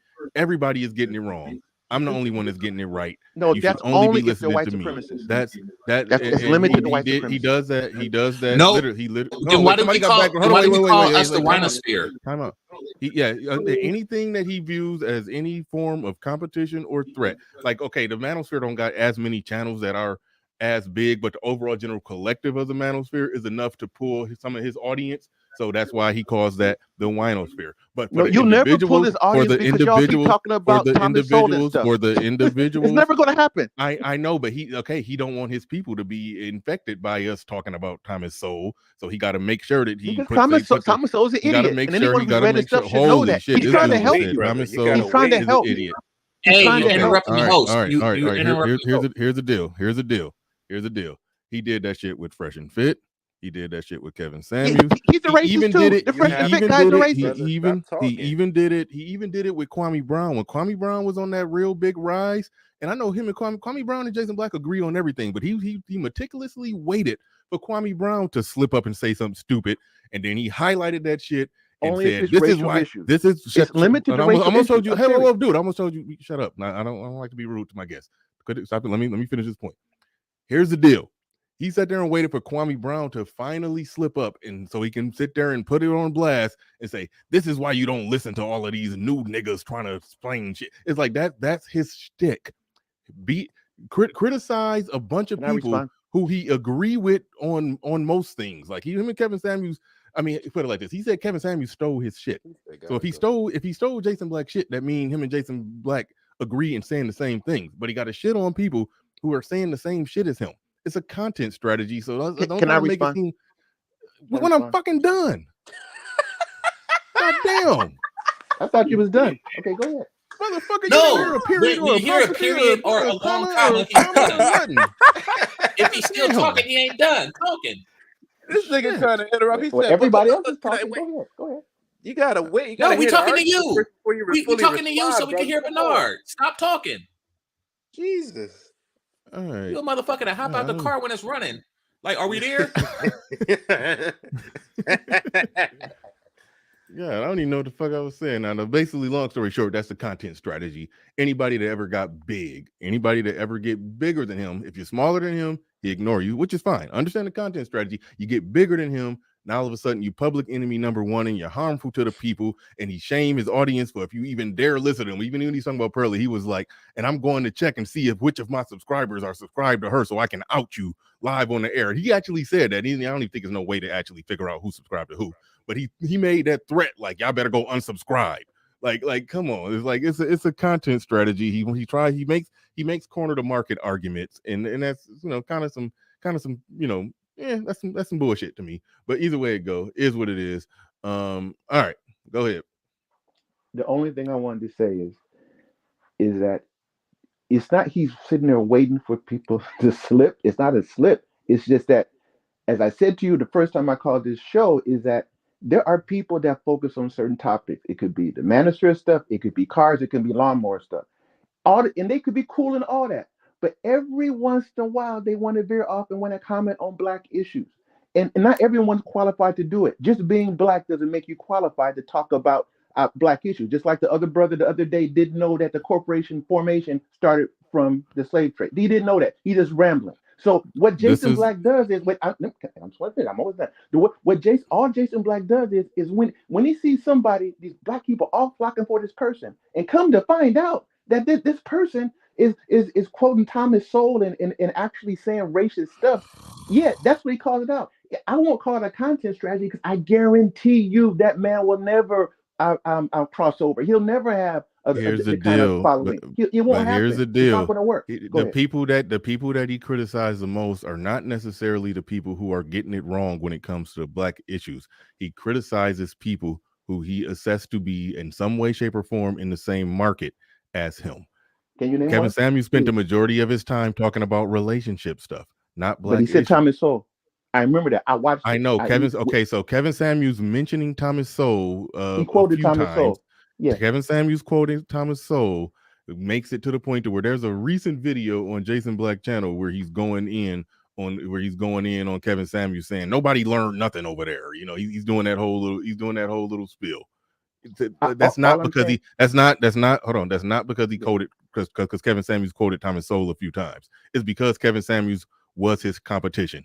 That's it. Well, that's it. End of. Like, just call it what it is. It's going after the competition. And I understand competitiveness. I understand competing. Men are supposed to compete, and Black men love to compete against each other and not other groups. And I get it. That's what he's doing. Not very Black, mighty Black of him, but whatever. All right. I just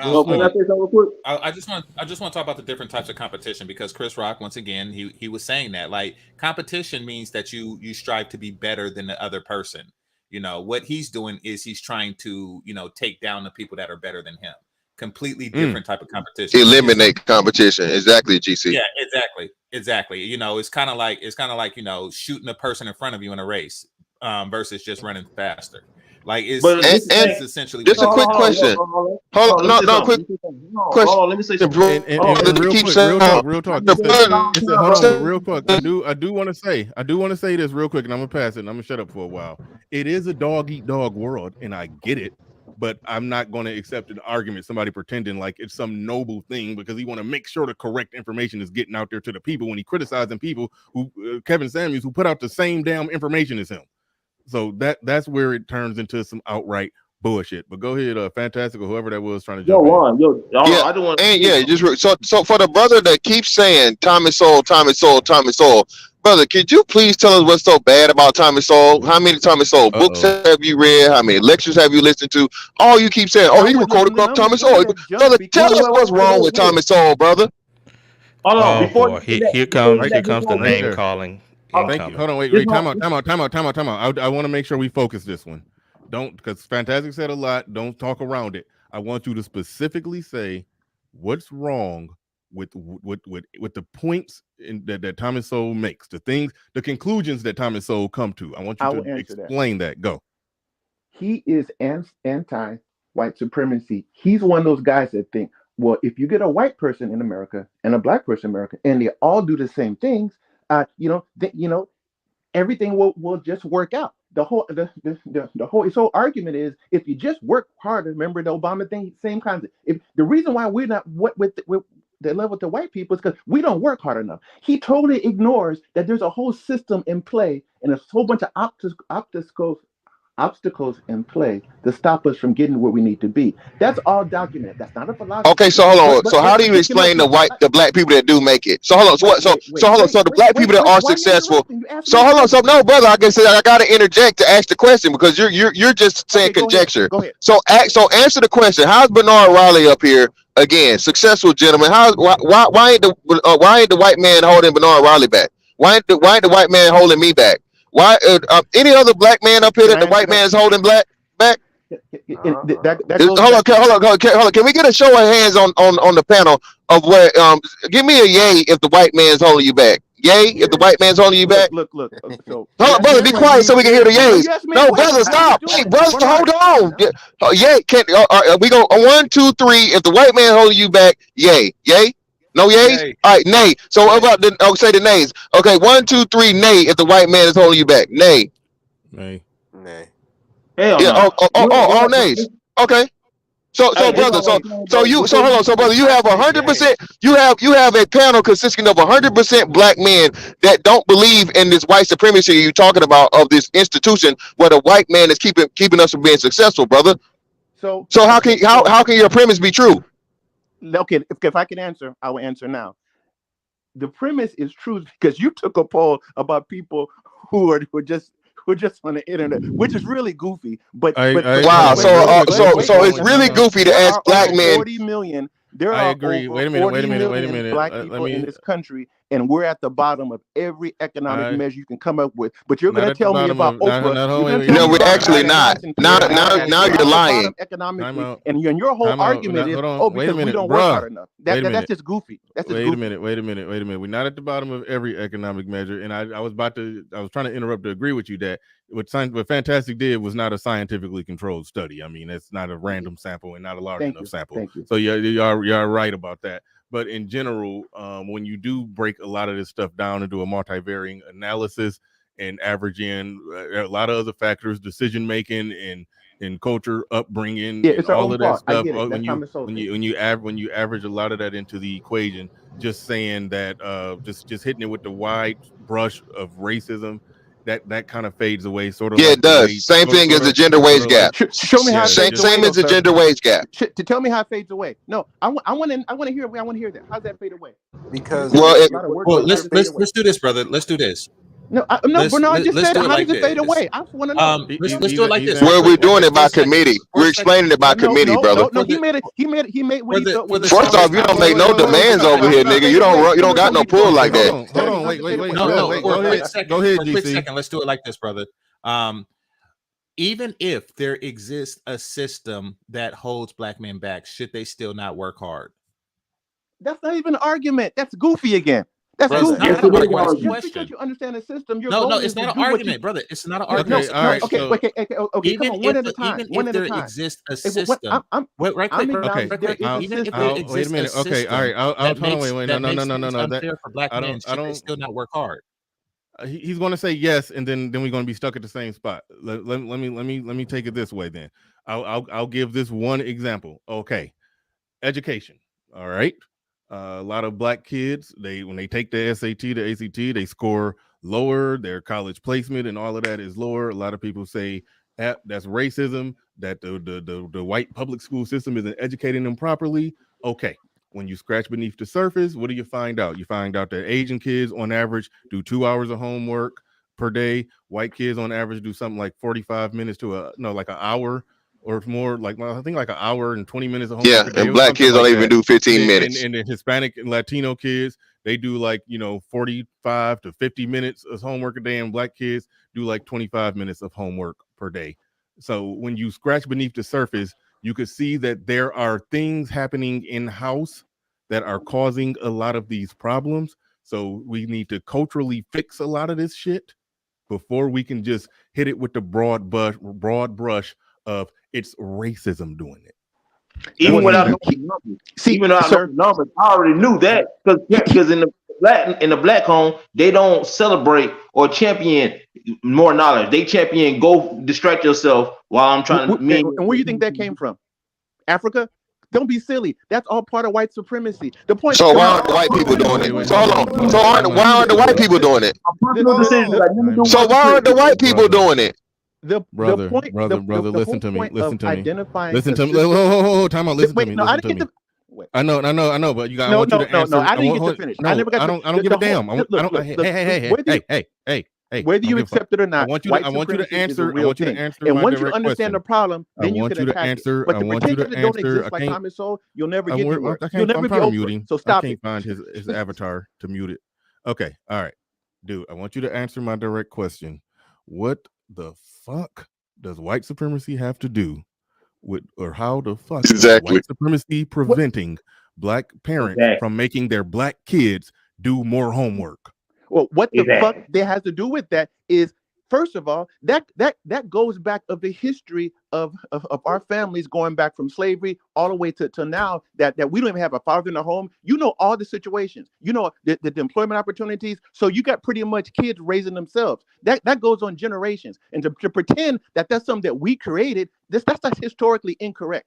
The government has already did studies to prove that. So you guys sitting around the corner not have read any of that. You talked about the Monahan report. I mean, the stuff is all there. So the research has been done. So it's kind of goofy to sit around and say, well, if you just work real hard and if you learn how to drive a truck, you can be like Oprah driving across the country. I mean, that's goofy thinking. Let me answer this one, Bernard. All right, let's just say. Are you going to make your kids do their homework? You mentioned the Monahan report, correct?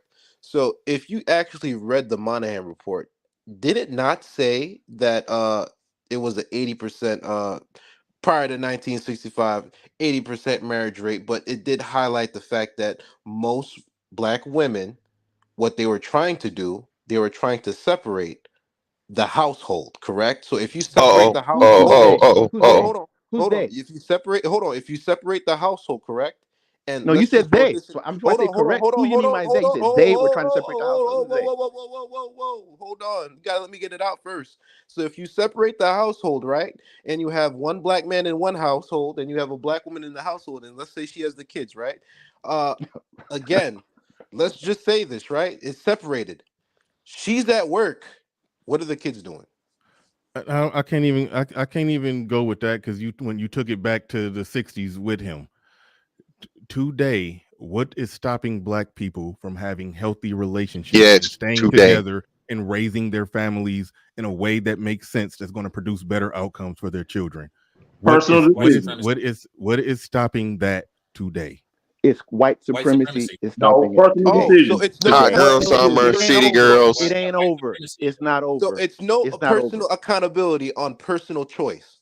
That's what you're saying. Y'all are trying to argue. Y'all are trying to argue with a cult.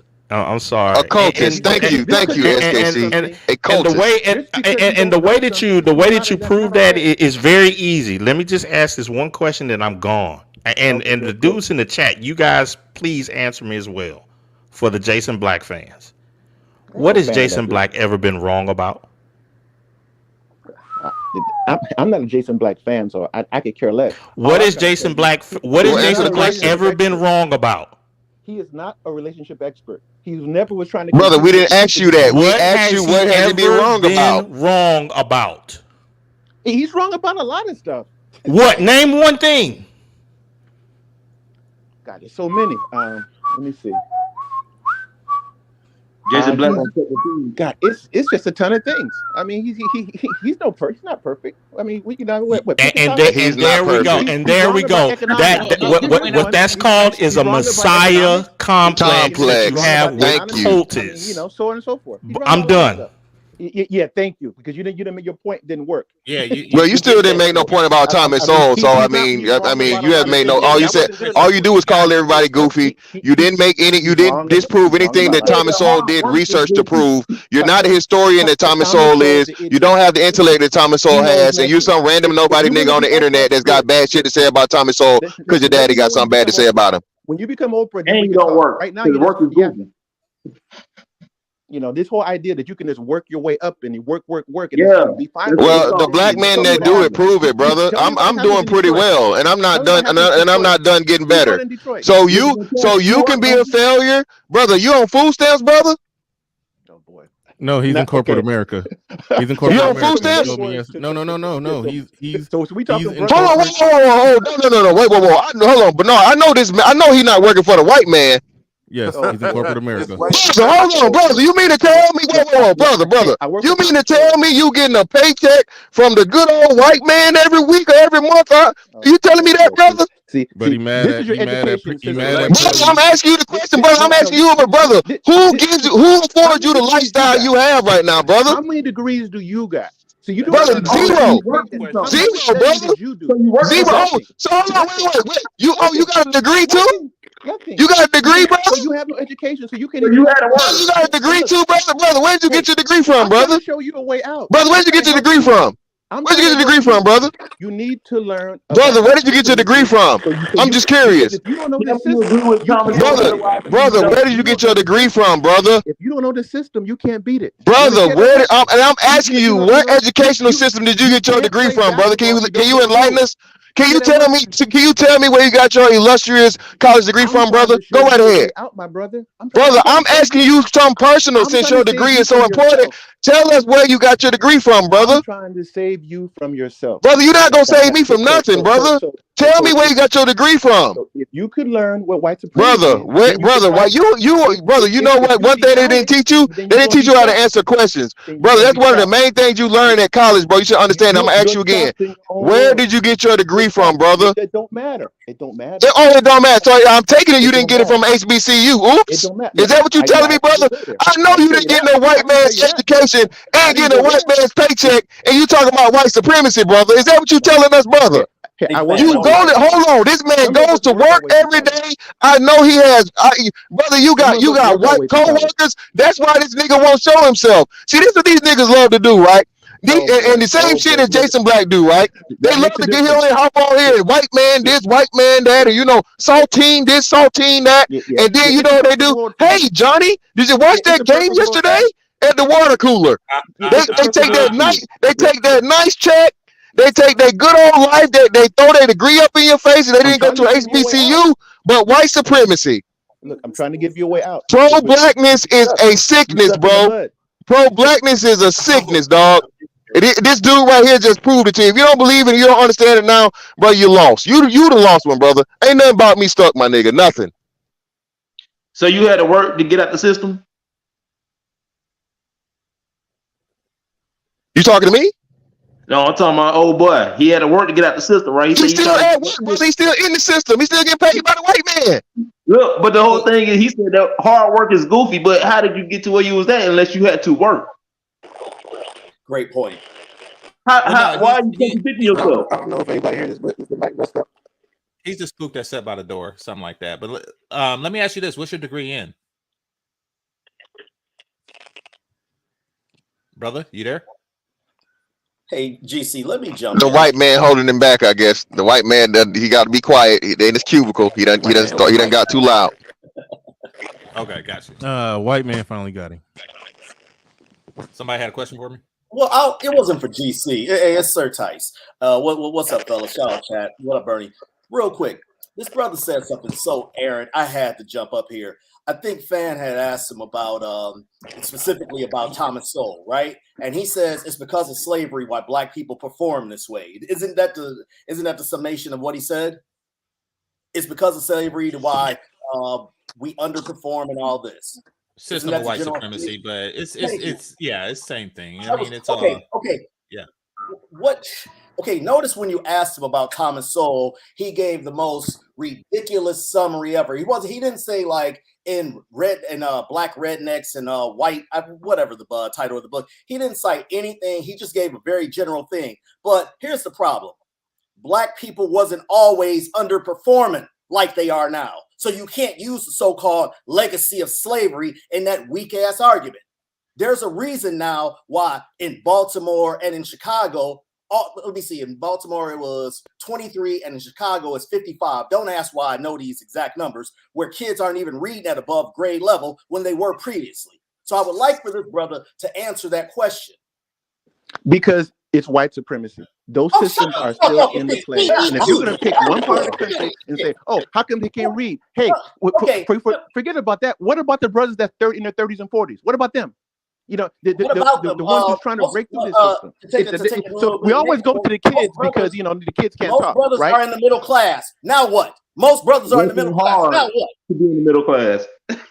Pardon me? Oh, They're come on now. working Really? hard to be in the Really? middle class. I'm Really? curious. What What about the guys Have in you their even 30s? been to the West Coast? No, that's not true. That's not I've true. been. I've been. Yes, and one person on the panel I've lives been. in it. So Wait. No. Right. I heard someone said that they've been there before. The yeah. majority, and I'm in the West Coast. The majority What part? of Let's the meet black up. people are in the poorest parts of every city on the West Coast. If What you part want to of call the that West middle Coast? class, that's on What you. part of the West Coast are you in? Maybe compared to Alabama, that's middle class, but it's not good. No, what part of the West Coast are you in? California, which black people were at the bottom, like we are in every state. That's the reality. Because you embrace those what part of lame-ass California? liberal policies. California is the third largest state. What part of California are you in? Silicon Valley, of course. Oh, so am I. Well, then you should know this. Wait, who's this but talking? I see black This people. must be a white guy I see talking. black people everywhere though. This Hold must on, be a white guy talking. I see black people in Fairfield. I see black people in Vallejo. I see black people in San Ramon. I see black people. What are the percentages, sir? Since you know so much, what are the percentages? You're talking about 1% here, 2% there. Oh no! Well, you tell me the percentage. Don't lie for the group. I'm not taking Indiana. You tell me the percentage. I'm curious. What do you mean you're curious? You're just making stuff up. You know good and well. No, I'm not. I'm You're here. talking about Fairfield. You're talking about. I'm not. I'm here. here. What are you talking about? Take Gary, Indiana, was it's like 80% black. Tell me where you have that in California. Okay. Listen, we don't have none of that. I'm here, and I'm not in the poorest part. So substantiate your claim, sir. I'm substantiating the claim when the guy tried to say that most of black people are in the middle class. Show me this vast middle class in the Bay Area. Now we're gonna shut this down right now. Show me where the vast middle class is in the Bay Area. I just named where? Places. What city is this vast middle class in the Bay Area? That has vast. That's what I thought. Yeah. Okay. So you just talking. You just talking. You're probably going by Google. Middle class areas, sir. Where is there a vast amount of middle class people in the Bay Area? Just name a city. Well, no. What I'm saying is there isn't. I know you're not saying nothing. There's middle class that's areas my whole in point. each city. Look, see, you have to understand the problem to be able to do something to fight it. By just sitting around and saying everything is great, and if you just work, it's enough. You gotta know how to work. You gotta know what to fight. You gotta know what to do. You just can't sit around and say some random statement like that. We like this because we can't read. Parts of California. Let's do this. Let's do this then. You and I go and we teach them. We go to the poorest parts and we teach the brothers how to avoid white supremacy. You want to do that? I'm not convinced you know what it is. so yeah, I could do that. No. I'll take you there. I'll take you there, and we'll teach them how to avoid white supremacy, so they could be in the middle class like you. Let's do that. Sure. Hey, are you in the poorest part of California? Well, right quick, brother. Let me rock. Now, yeah, because he just talking. He ain't serious. But go ahead. Now, right quick. Now we're going to teach them to work, right? They already know the work. We're not stupid. See, you think, and I don't know about you don't sound like a black. We're probably not even black. But the point of it is we're not stupid. Well, we've been working the hardest since we came to this country. That's not, work is not new to us. And you ain't been working. You understand that? Work is not new to us. So you're saying that there exist black people who that there don't exist black people who are not working? Is that what you're saying? I'm saying all of us we've always had a strong work ethic. But no. We're not talking about building the railroads in the 1920s. I'm talking about right now. We're talking about that Silicon Valley. Right now, we cannot find a not working nigga. Is that what you're saying? You're saying that if we go to these Richmond slums or something like that, we can't find a not working middle nigga. Class. Okay. I'm sorry. Okay, so now you're admitting there's slums. Before everybody was middle class. No, okay, I so said the slums of a particular city. Once again, if we go to the Richmond slums, we will not find a not working nigga there. Is that what you're saying? I don't know what kind of person you're talking about. Did you say Jew? Is that what you said? What did you say? What did you say to me?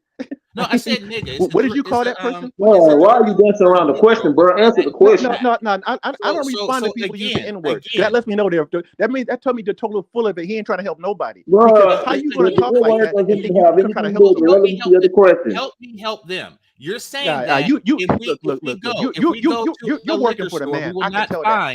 You're working for the man. I don't respond to me. Hold on, right quick. That you're telling me if we go to like a Richmond slum liquor store, we will not find a Negro there not working. Is that what you're saying? you're not qualified to even comment on this conversation. So yes, I am. So you're probably in Indiana somewhere. Yes, I am. You know, and I'm qualified just talking I off the work top to of be your here. head. So for you, this is entertainment. For us, black people, we gotta live this. So not only do we have to work hard, we have to be able to maneuver this system to make it work for us because it's not designed for us. That's what you can't get through your little head. So no one says don't work. It's just that not only do you have to work hard, you have to work smart, and you have to know the system to get around it. That's what you need to do. There exists but those that's who over would your be head. more successful if they're not. But you are not talking to a group of people who are mining coal or picking cotton and not getting anything for their fucking efforts. We're not talking about people like that, sir. We're talking about a people who, many of whom find it advantageous to live off of a system, the same system that you bitch about. Or other people. Clear, you know. And this is the places that you are talking about. You know, hey, the you want to places ride I'm BART? talking about You want, is hey, you want to Silicon ride BART Valley with me? and You want to those look places, out the fucking that nonsense window? you're talking And you about want to don't work look at the shanty towns that the man allows to be there and tell me if those niggas is working? You want to do that?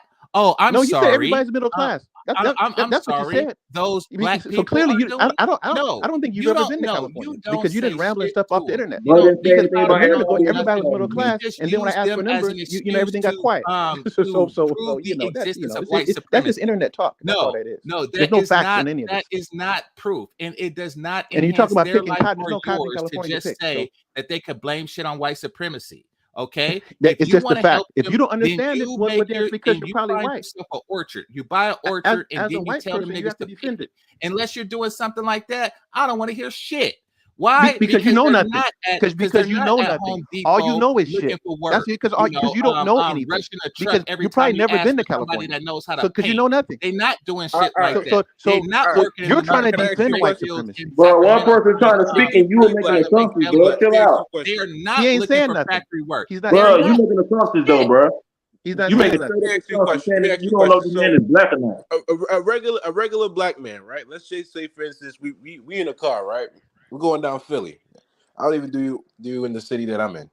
We're in Philly, and let's say, for instance, we go down Fifth Market, or Market Street rather, Fifth Street down Market, and you see a black person that's outside a church chicken or whatever the case may be. Popeyes, yeah.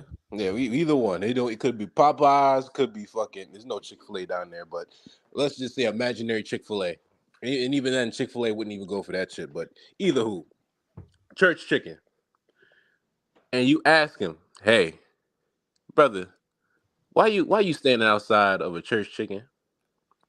And he tells you, "Man, look, White supremacy. white supremacy's been holding me down ever since." What would you then tell him? What would I tell him? No, not GC. Oh. What's his name? E-Block? Or he left? This pussy left. Okay, I'm back. Why do you got to be a pussy? I forgot what did I miss something? Because one thing, stand 10 toes down, don't ever run. I don't know the reason I think why. it was BB, wasn't it? Ain't it BB? No, BB's still here. All right, Aaron, let's run the last round of the run the last round of the super chats. And I know I don't approve that message. You will never see me with pearly things unless I'm making some money off of her. All right, run the super chats up. Aaron, put the super chats up so I can shout out the super chats. I do apologize. I ran out of spit, stamina, and all desire in this conversation. So hold up. So yeah, we about to read the super chats. Read the super chats. And I don't got them, so RM, you got to pull them up. But thank you to everybody in the building. We're supposed to be having a night show. I had some people cancel because I was supposed to be doing a night show with the panel, and I'm losing half of my cast. So we may finagle something and throw something together. So yeah, may see me back tonight. I'm trying to commit to a night show schedule, Monday, Wednesday, Friday. I ended up having to cancel Wednesday. I don't want to cancel tonight. So no, I'm gonna do a show tonight no matter what. I'm gonna do a show tonight no matter what, even if it's even if it's half the cast and just thrown together. I will do something no matter what. Just to stick to a schedule. But But the Sneak 2008 in the building says, question everyone on the panel. If Just Pearly Things invited you to fly out to her live show in the UK, would you go? Yeah, if she paid for everything, yeah, I'll definitely be there. Hashtag content strategy. Yep, absolutely. Sir Tice in the building says cultural appropriation is moron speak. They should check in. LOL. Remember when Pelosi wore the kente cloths? Oh my goodness, that was terrible. Those making that point was silent. White Queen in the building says pro X. It's hey. You, okay, well, no, White Queen. Okay, yeah, you're a black person. I was about to say you're not allowed. You're not allowed to say that. But no, but pro X and I gotta finish reading it. Okay, yeah. Thank you. White Queen says pro-whack insecure because they know Pearly is right about blacks. Yeah, you trolling. Get on out of here. SKC says you can't reason with Coach. You made a good point when you brought that up. Okay, now I didn't even want to go here, but I remember this was the first time I had kind of I'll just say what I heard over there. Jason Black was quoted as saying, the thing that you need to remember is 1 + 1 is white supremacy. Some people will tell you that 1 + 1 is 3. Some people will say 1 + 1 is 1, but 1 + 1 is white supremacy. Like it is a rebel rousing of black fear and racism. I ain't even trying to go there, but 1 + 1 is white supremacy. 1 + 1 = white supremacy. That's what he said. Radagod podcast in the building says, Me Too black man joked about black people being lazy, cited roots as evidence that horrors of slavery exaggerated. At what point when it looks and quacks like a duck, it's a duck. Okay. I've been long said she's a woman and she's a quick study and she studied red pill manosphere shit and capitalize. The Me Too and the black dude thing. I don't even like you brought it up, so I gotta pull it back up. Pull that one back up. Gotta give my 2 cents thoughts on that. And I said this on the previous show, and I don't even feel like saying it now because I'm not in that mode of defending her. But I'll just say it like this because if I don't say nothing, people will say I tried to dodge it. So I'll go ahead and say this. The way I understood that, the way it was described, she said when she was from 9th grade to 12th grade, she had a volleyball coach that was a black man who, after as soon as she graduated and turned 18, he tried to smash. She allegedly didn't let him hit it, but from the sound of things, she was liking the attention and feeling all of it, and all of it was all good. And then she found out that, he's fucking all the girls as soon as they turn 18, which means he's grooming them from the 9th grade to the 12th grade. When they graduate, he offer them some dick. That's pretty much the game. That's pretty much what he was doing. And then when she saw that her younger sister, this is 9th grade, playing volleyball, he's about to start grooming my little sister too. She basically got him fired. Didn't get any legal shit brought on him, but got him fired. That's what happened. Now, if that didn't happen, and if the dude say that didn't happen, he want to file a lawsuit or anything, I mean, he want to take some action against slander on his name, I support him 100%. If he come with something that shows that that it was some bullshit, but from the looks of things, that was a situation where it did seem legit, but I don't know. So that's why I'm not gonna jump out the window on that one. But based off everything that I heard right there, it sound like he was probably doing what was said that he was doing. But I don't know. But I haven't heard him speak on it. I don't know who the hell he is, and yeah, I'll just leave that there. But I'm sorry, what? I said he found a niche. He found a niche in the high school. No, let's not do that.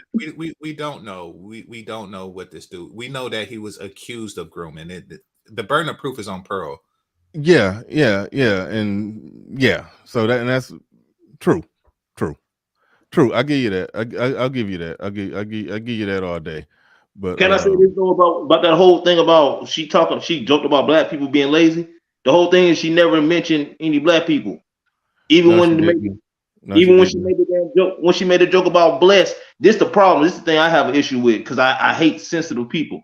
You can't sit right there and because a person y'all consider a racist said, "Oh, because he's black," and they were making a CP joke that all of a sudden she's racist. And my thing is this: if she was empowering black women issues, would she get so much slander from the black people like that? Would it be majority of black women supporting her, or would it be the minority supporting her? I think it'd be the majority of black women supporting her because she's talking about their issues. Yeah, and okay. I mean, listen, I don't got that much passion and motivation to defend her, but I'm like, she didn't say black people. She talked about one of her co-workers, or I mean, colleagues or employees, I should say. Talked about one of her employees being late. Like, I mean, like she talked about American black immigrants versus Americans, African immigrants versus Americans. Americans are more are lazy. Like that's what she said. So I mean, whatever. I mean, if y'all want to add black, add black. I don't give a shit one way or another because I have very minimal to little to no connection to her. So part of me don't give a fuck.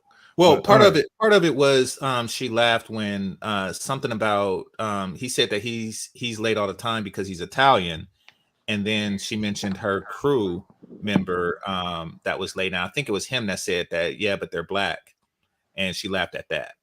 So she didn't bring it up, but but it was a CP joke. Yeah, they made it. Yeah, they made it. Yeah, two white people made a joke about CP time. I mean, I get it. That triggers some people. That don't personally trigger me, but you know, whatever. I rock with Bill Maher. He make a racial joke every now and then. I mean, actually, sometimes quite often. But so that kind of shit don't bother me. But whatever. But shout out to Sir Tyson in the building. He says this inarticulate mumble mouth who can barely make a sentence without stumbling has the audacity to call Soul an idiot. Wow. Agreed. What we got next on the list here? Freeman Journal Building says, can any pro-black cite a factual error in Thomas Sowell's books? That's what I was trying to pin BB down on to try to just state something, but he just went general saying that he doesn't believe in white supremacy because 1 + 1 is white supremacy. That's his whole point. Yeah. Waiting. So does not co-sign white supremacy. Pro-blacks are so insecure. Thank you for the super chat. Appreciate that. Shout out to Ninty77 says, Nard, the problem with racism, with the racism convo, is you guys look at it with an individual lens and not a group lens. No, I kind of do look at it with bingo. No, I look at a lot of stuff with a group lens, and I see how things can affect the group on a macro scale. I do see that. I think most of those things that do affect the group on a macro scale, most of it is stuff that you have to pull out from it. You have to from at least the 60s. Most of it is stuff that you have to pull out from at least the 60s, and I think we hang on to those excuses to our detriment instead of looking at what's wrong with the culture that could be changed in house. I cited an example of black kids not doing homework, unhealthy black relationships that result in, or lack of black relationships, but anyway, unhealthy black relationships that do end up resulting in the man being over here and the woman being over here with the kids, and she raising them by herself, and we know that statistically don't work, and that is producing a lot of the outcomes when you adjust it for black men and black women who stay together and work together and build together and raise those kids together. They come out with similar outcomes to white people statistically. So I think that's not true at all. Everybody can based off everything that I've researched. That's all wrong. Wherever you got that from is wrong. Okay, sure, but okay, I email me whatever evidence you got. Email me whatever evidence you got on that. But I think most of our problems right now at this point, if we're going to fight the new war, I think it's cultural. That just ought to it. Bring up that last one. I don't know if I finished reading all of it. Okay, yeah. I know he said talk to Dennis Sperlin and Dr.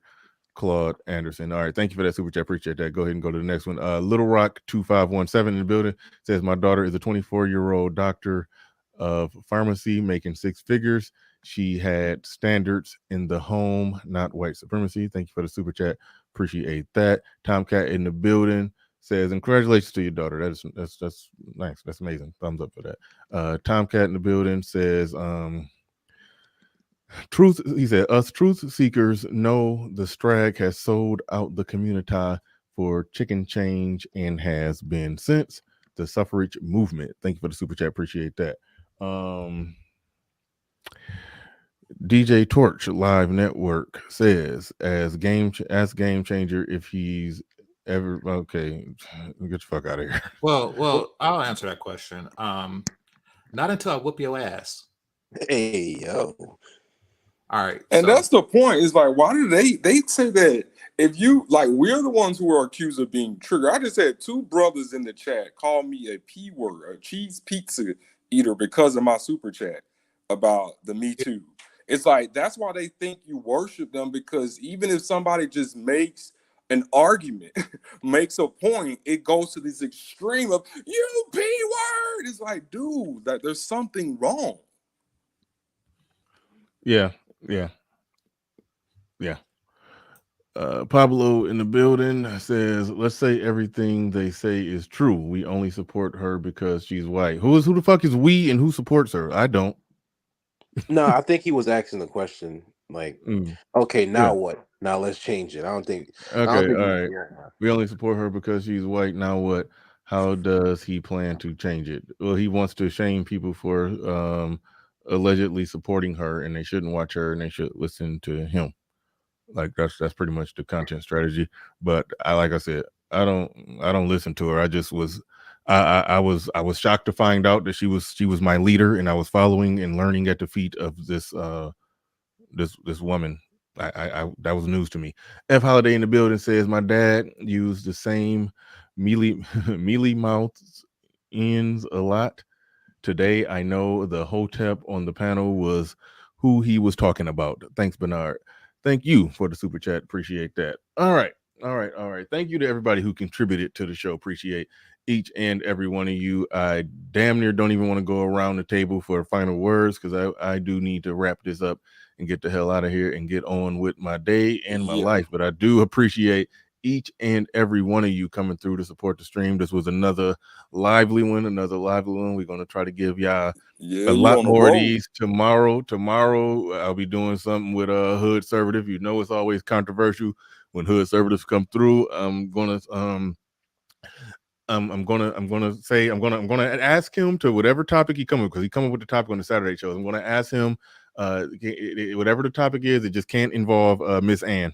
All right, I'm through with her. I'm through with Miss Ann for a little bit. All right. But it was trending, so I had to cover it, and we went back and forth about it, and that's pretty much it. We've said all we need to say, and we're gonna wrap it up on that. So again, thank you, BB Left. Thank you very much. Do appreciate you coming on through. Appreciate the pushback. I do like honest pushback. I don't think he's dishonest. I think he's wrong about some things, but he gave good, decent back and forth. I appreciate when Rod come up with the pushback, even though Rod agreed with me on a lot of stuff. But when he got pushback, I appreciate that. Appreciate everybody. I appreciate you. Yeah, no doubt. But with that said, ladies and gentlemen, we are out of here. Peace. We go.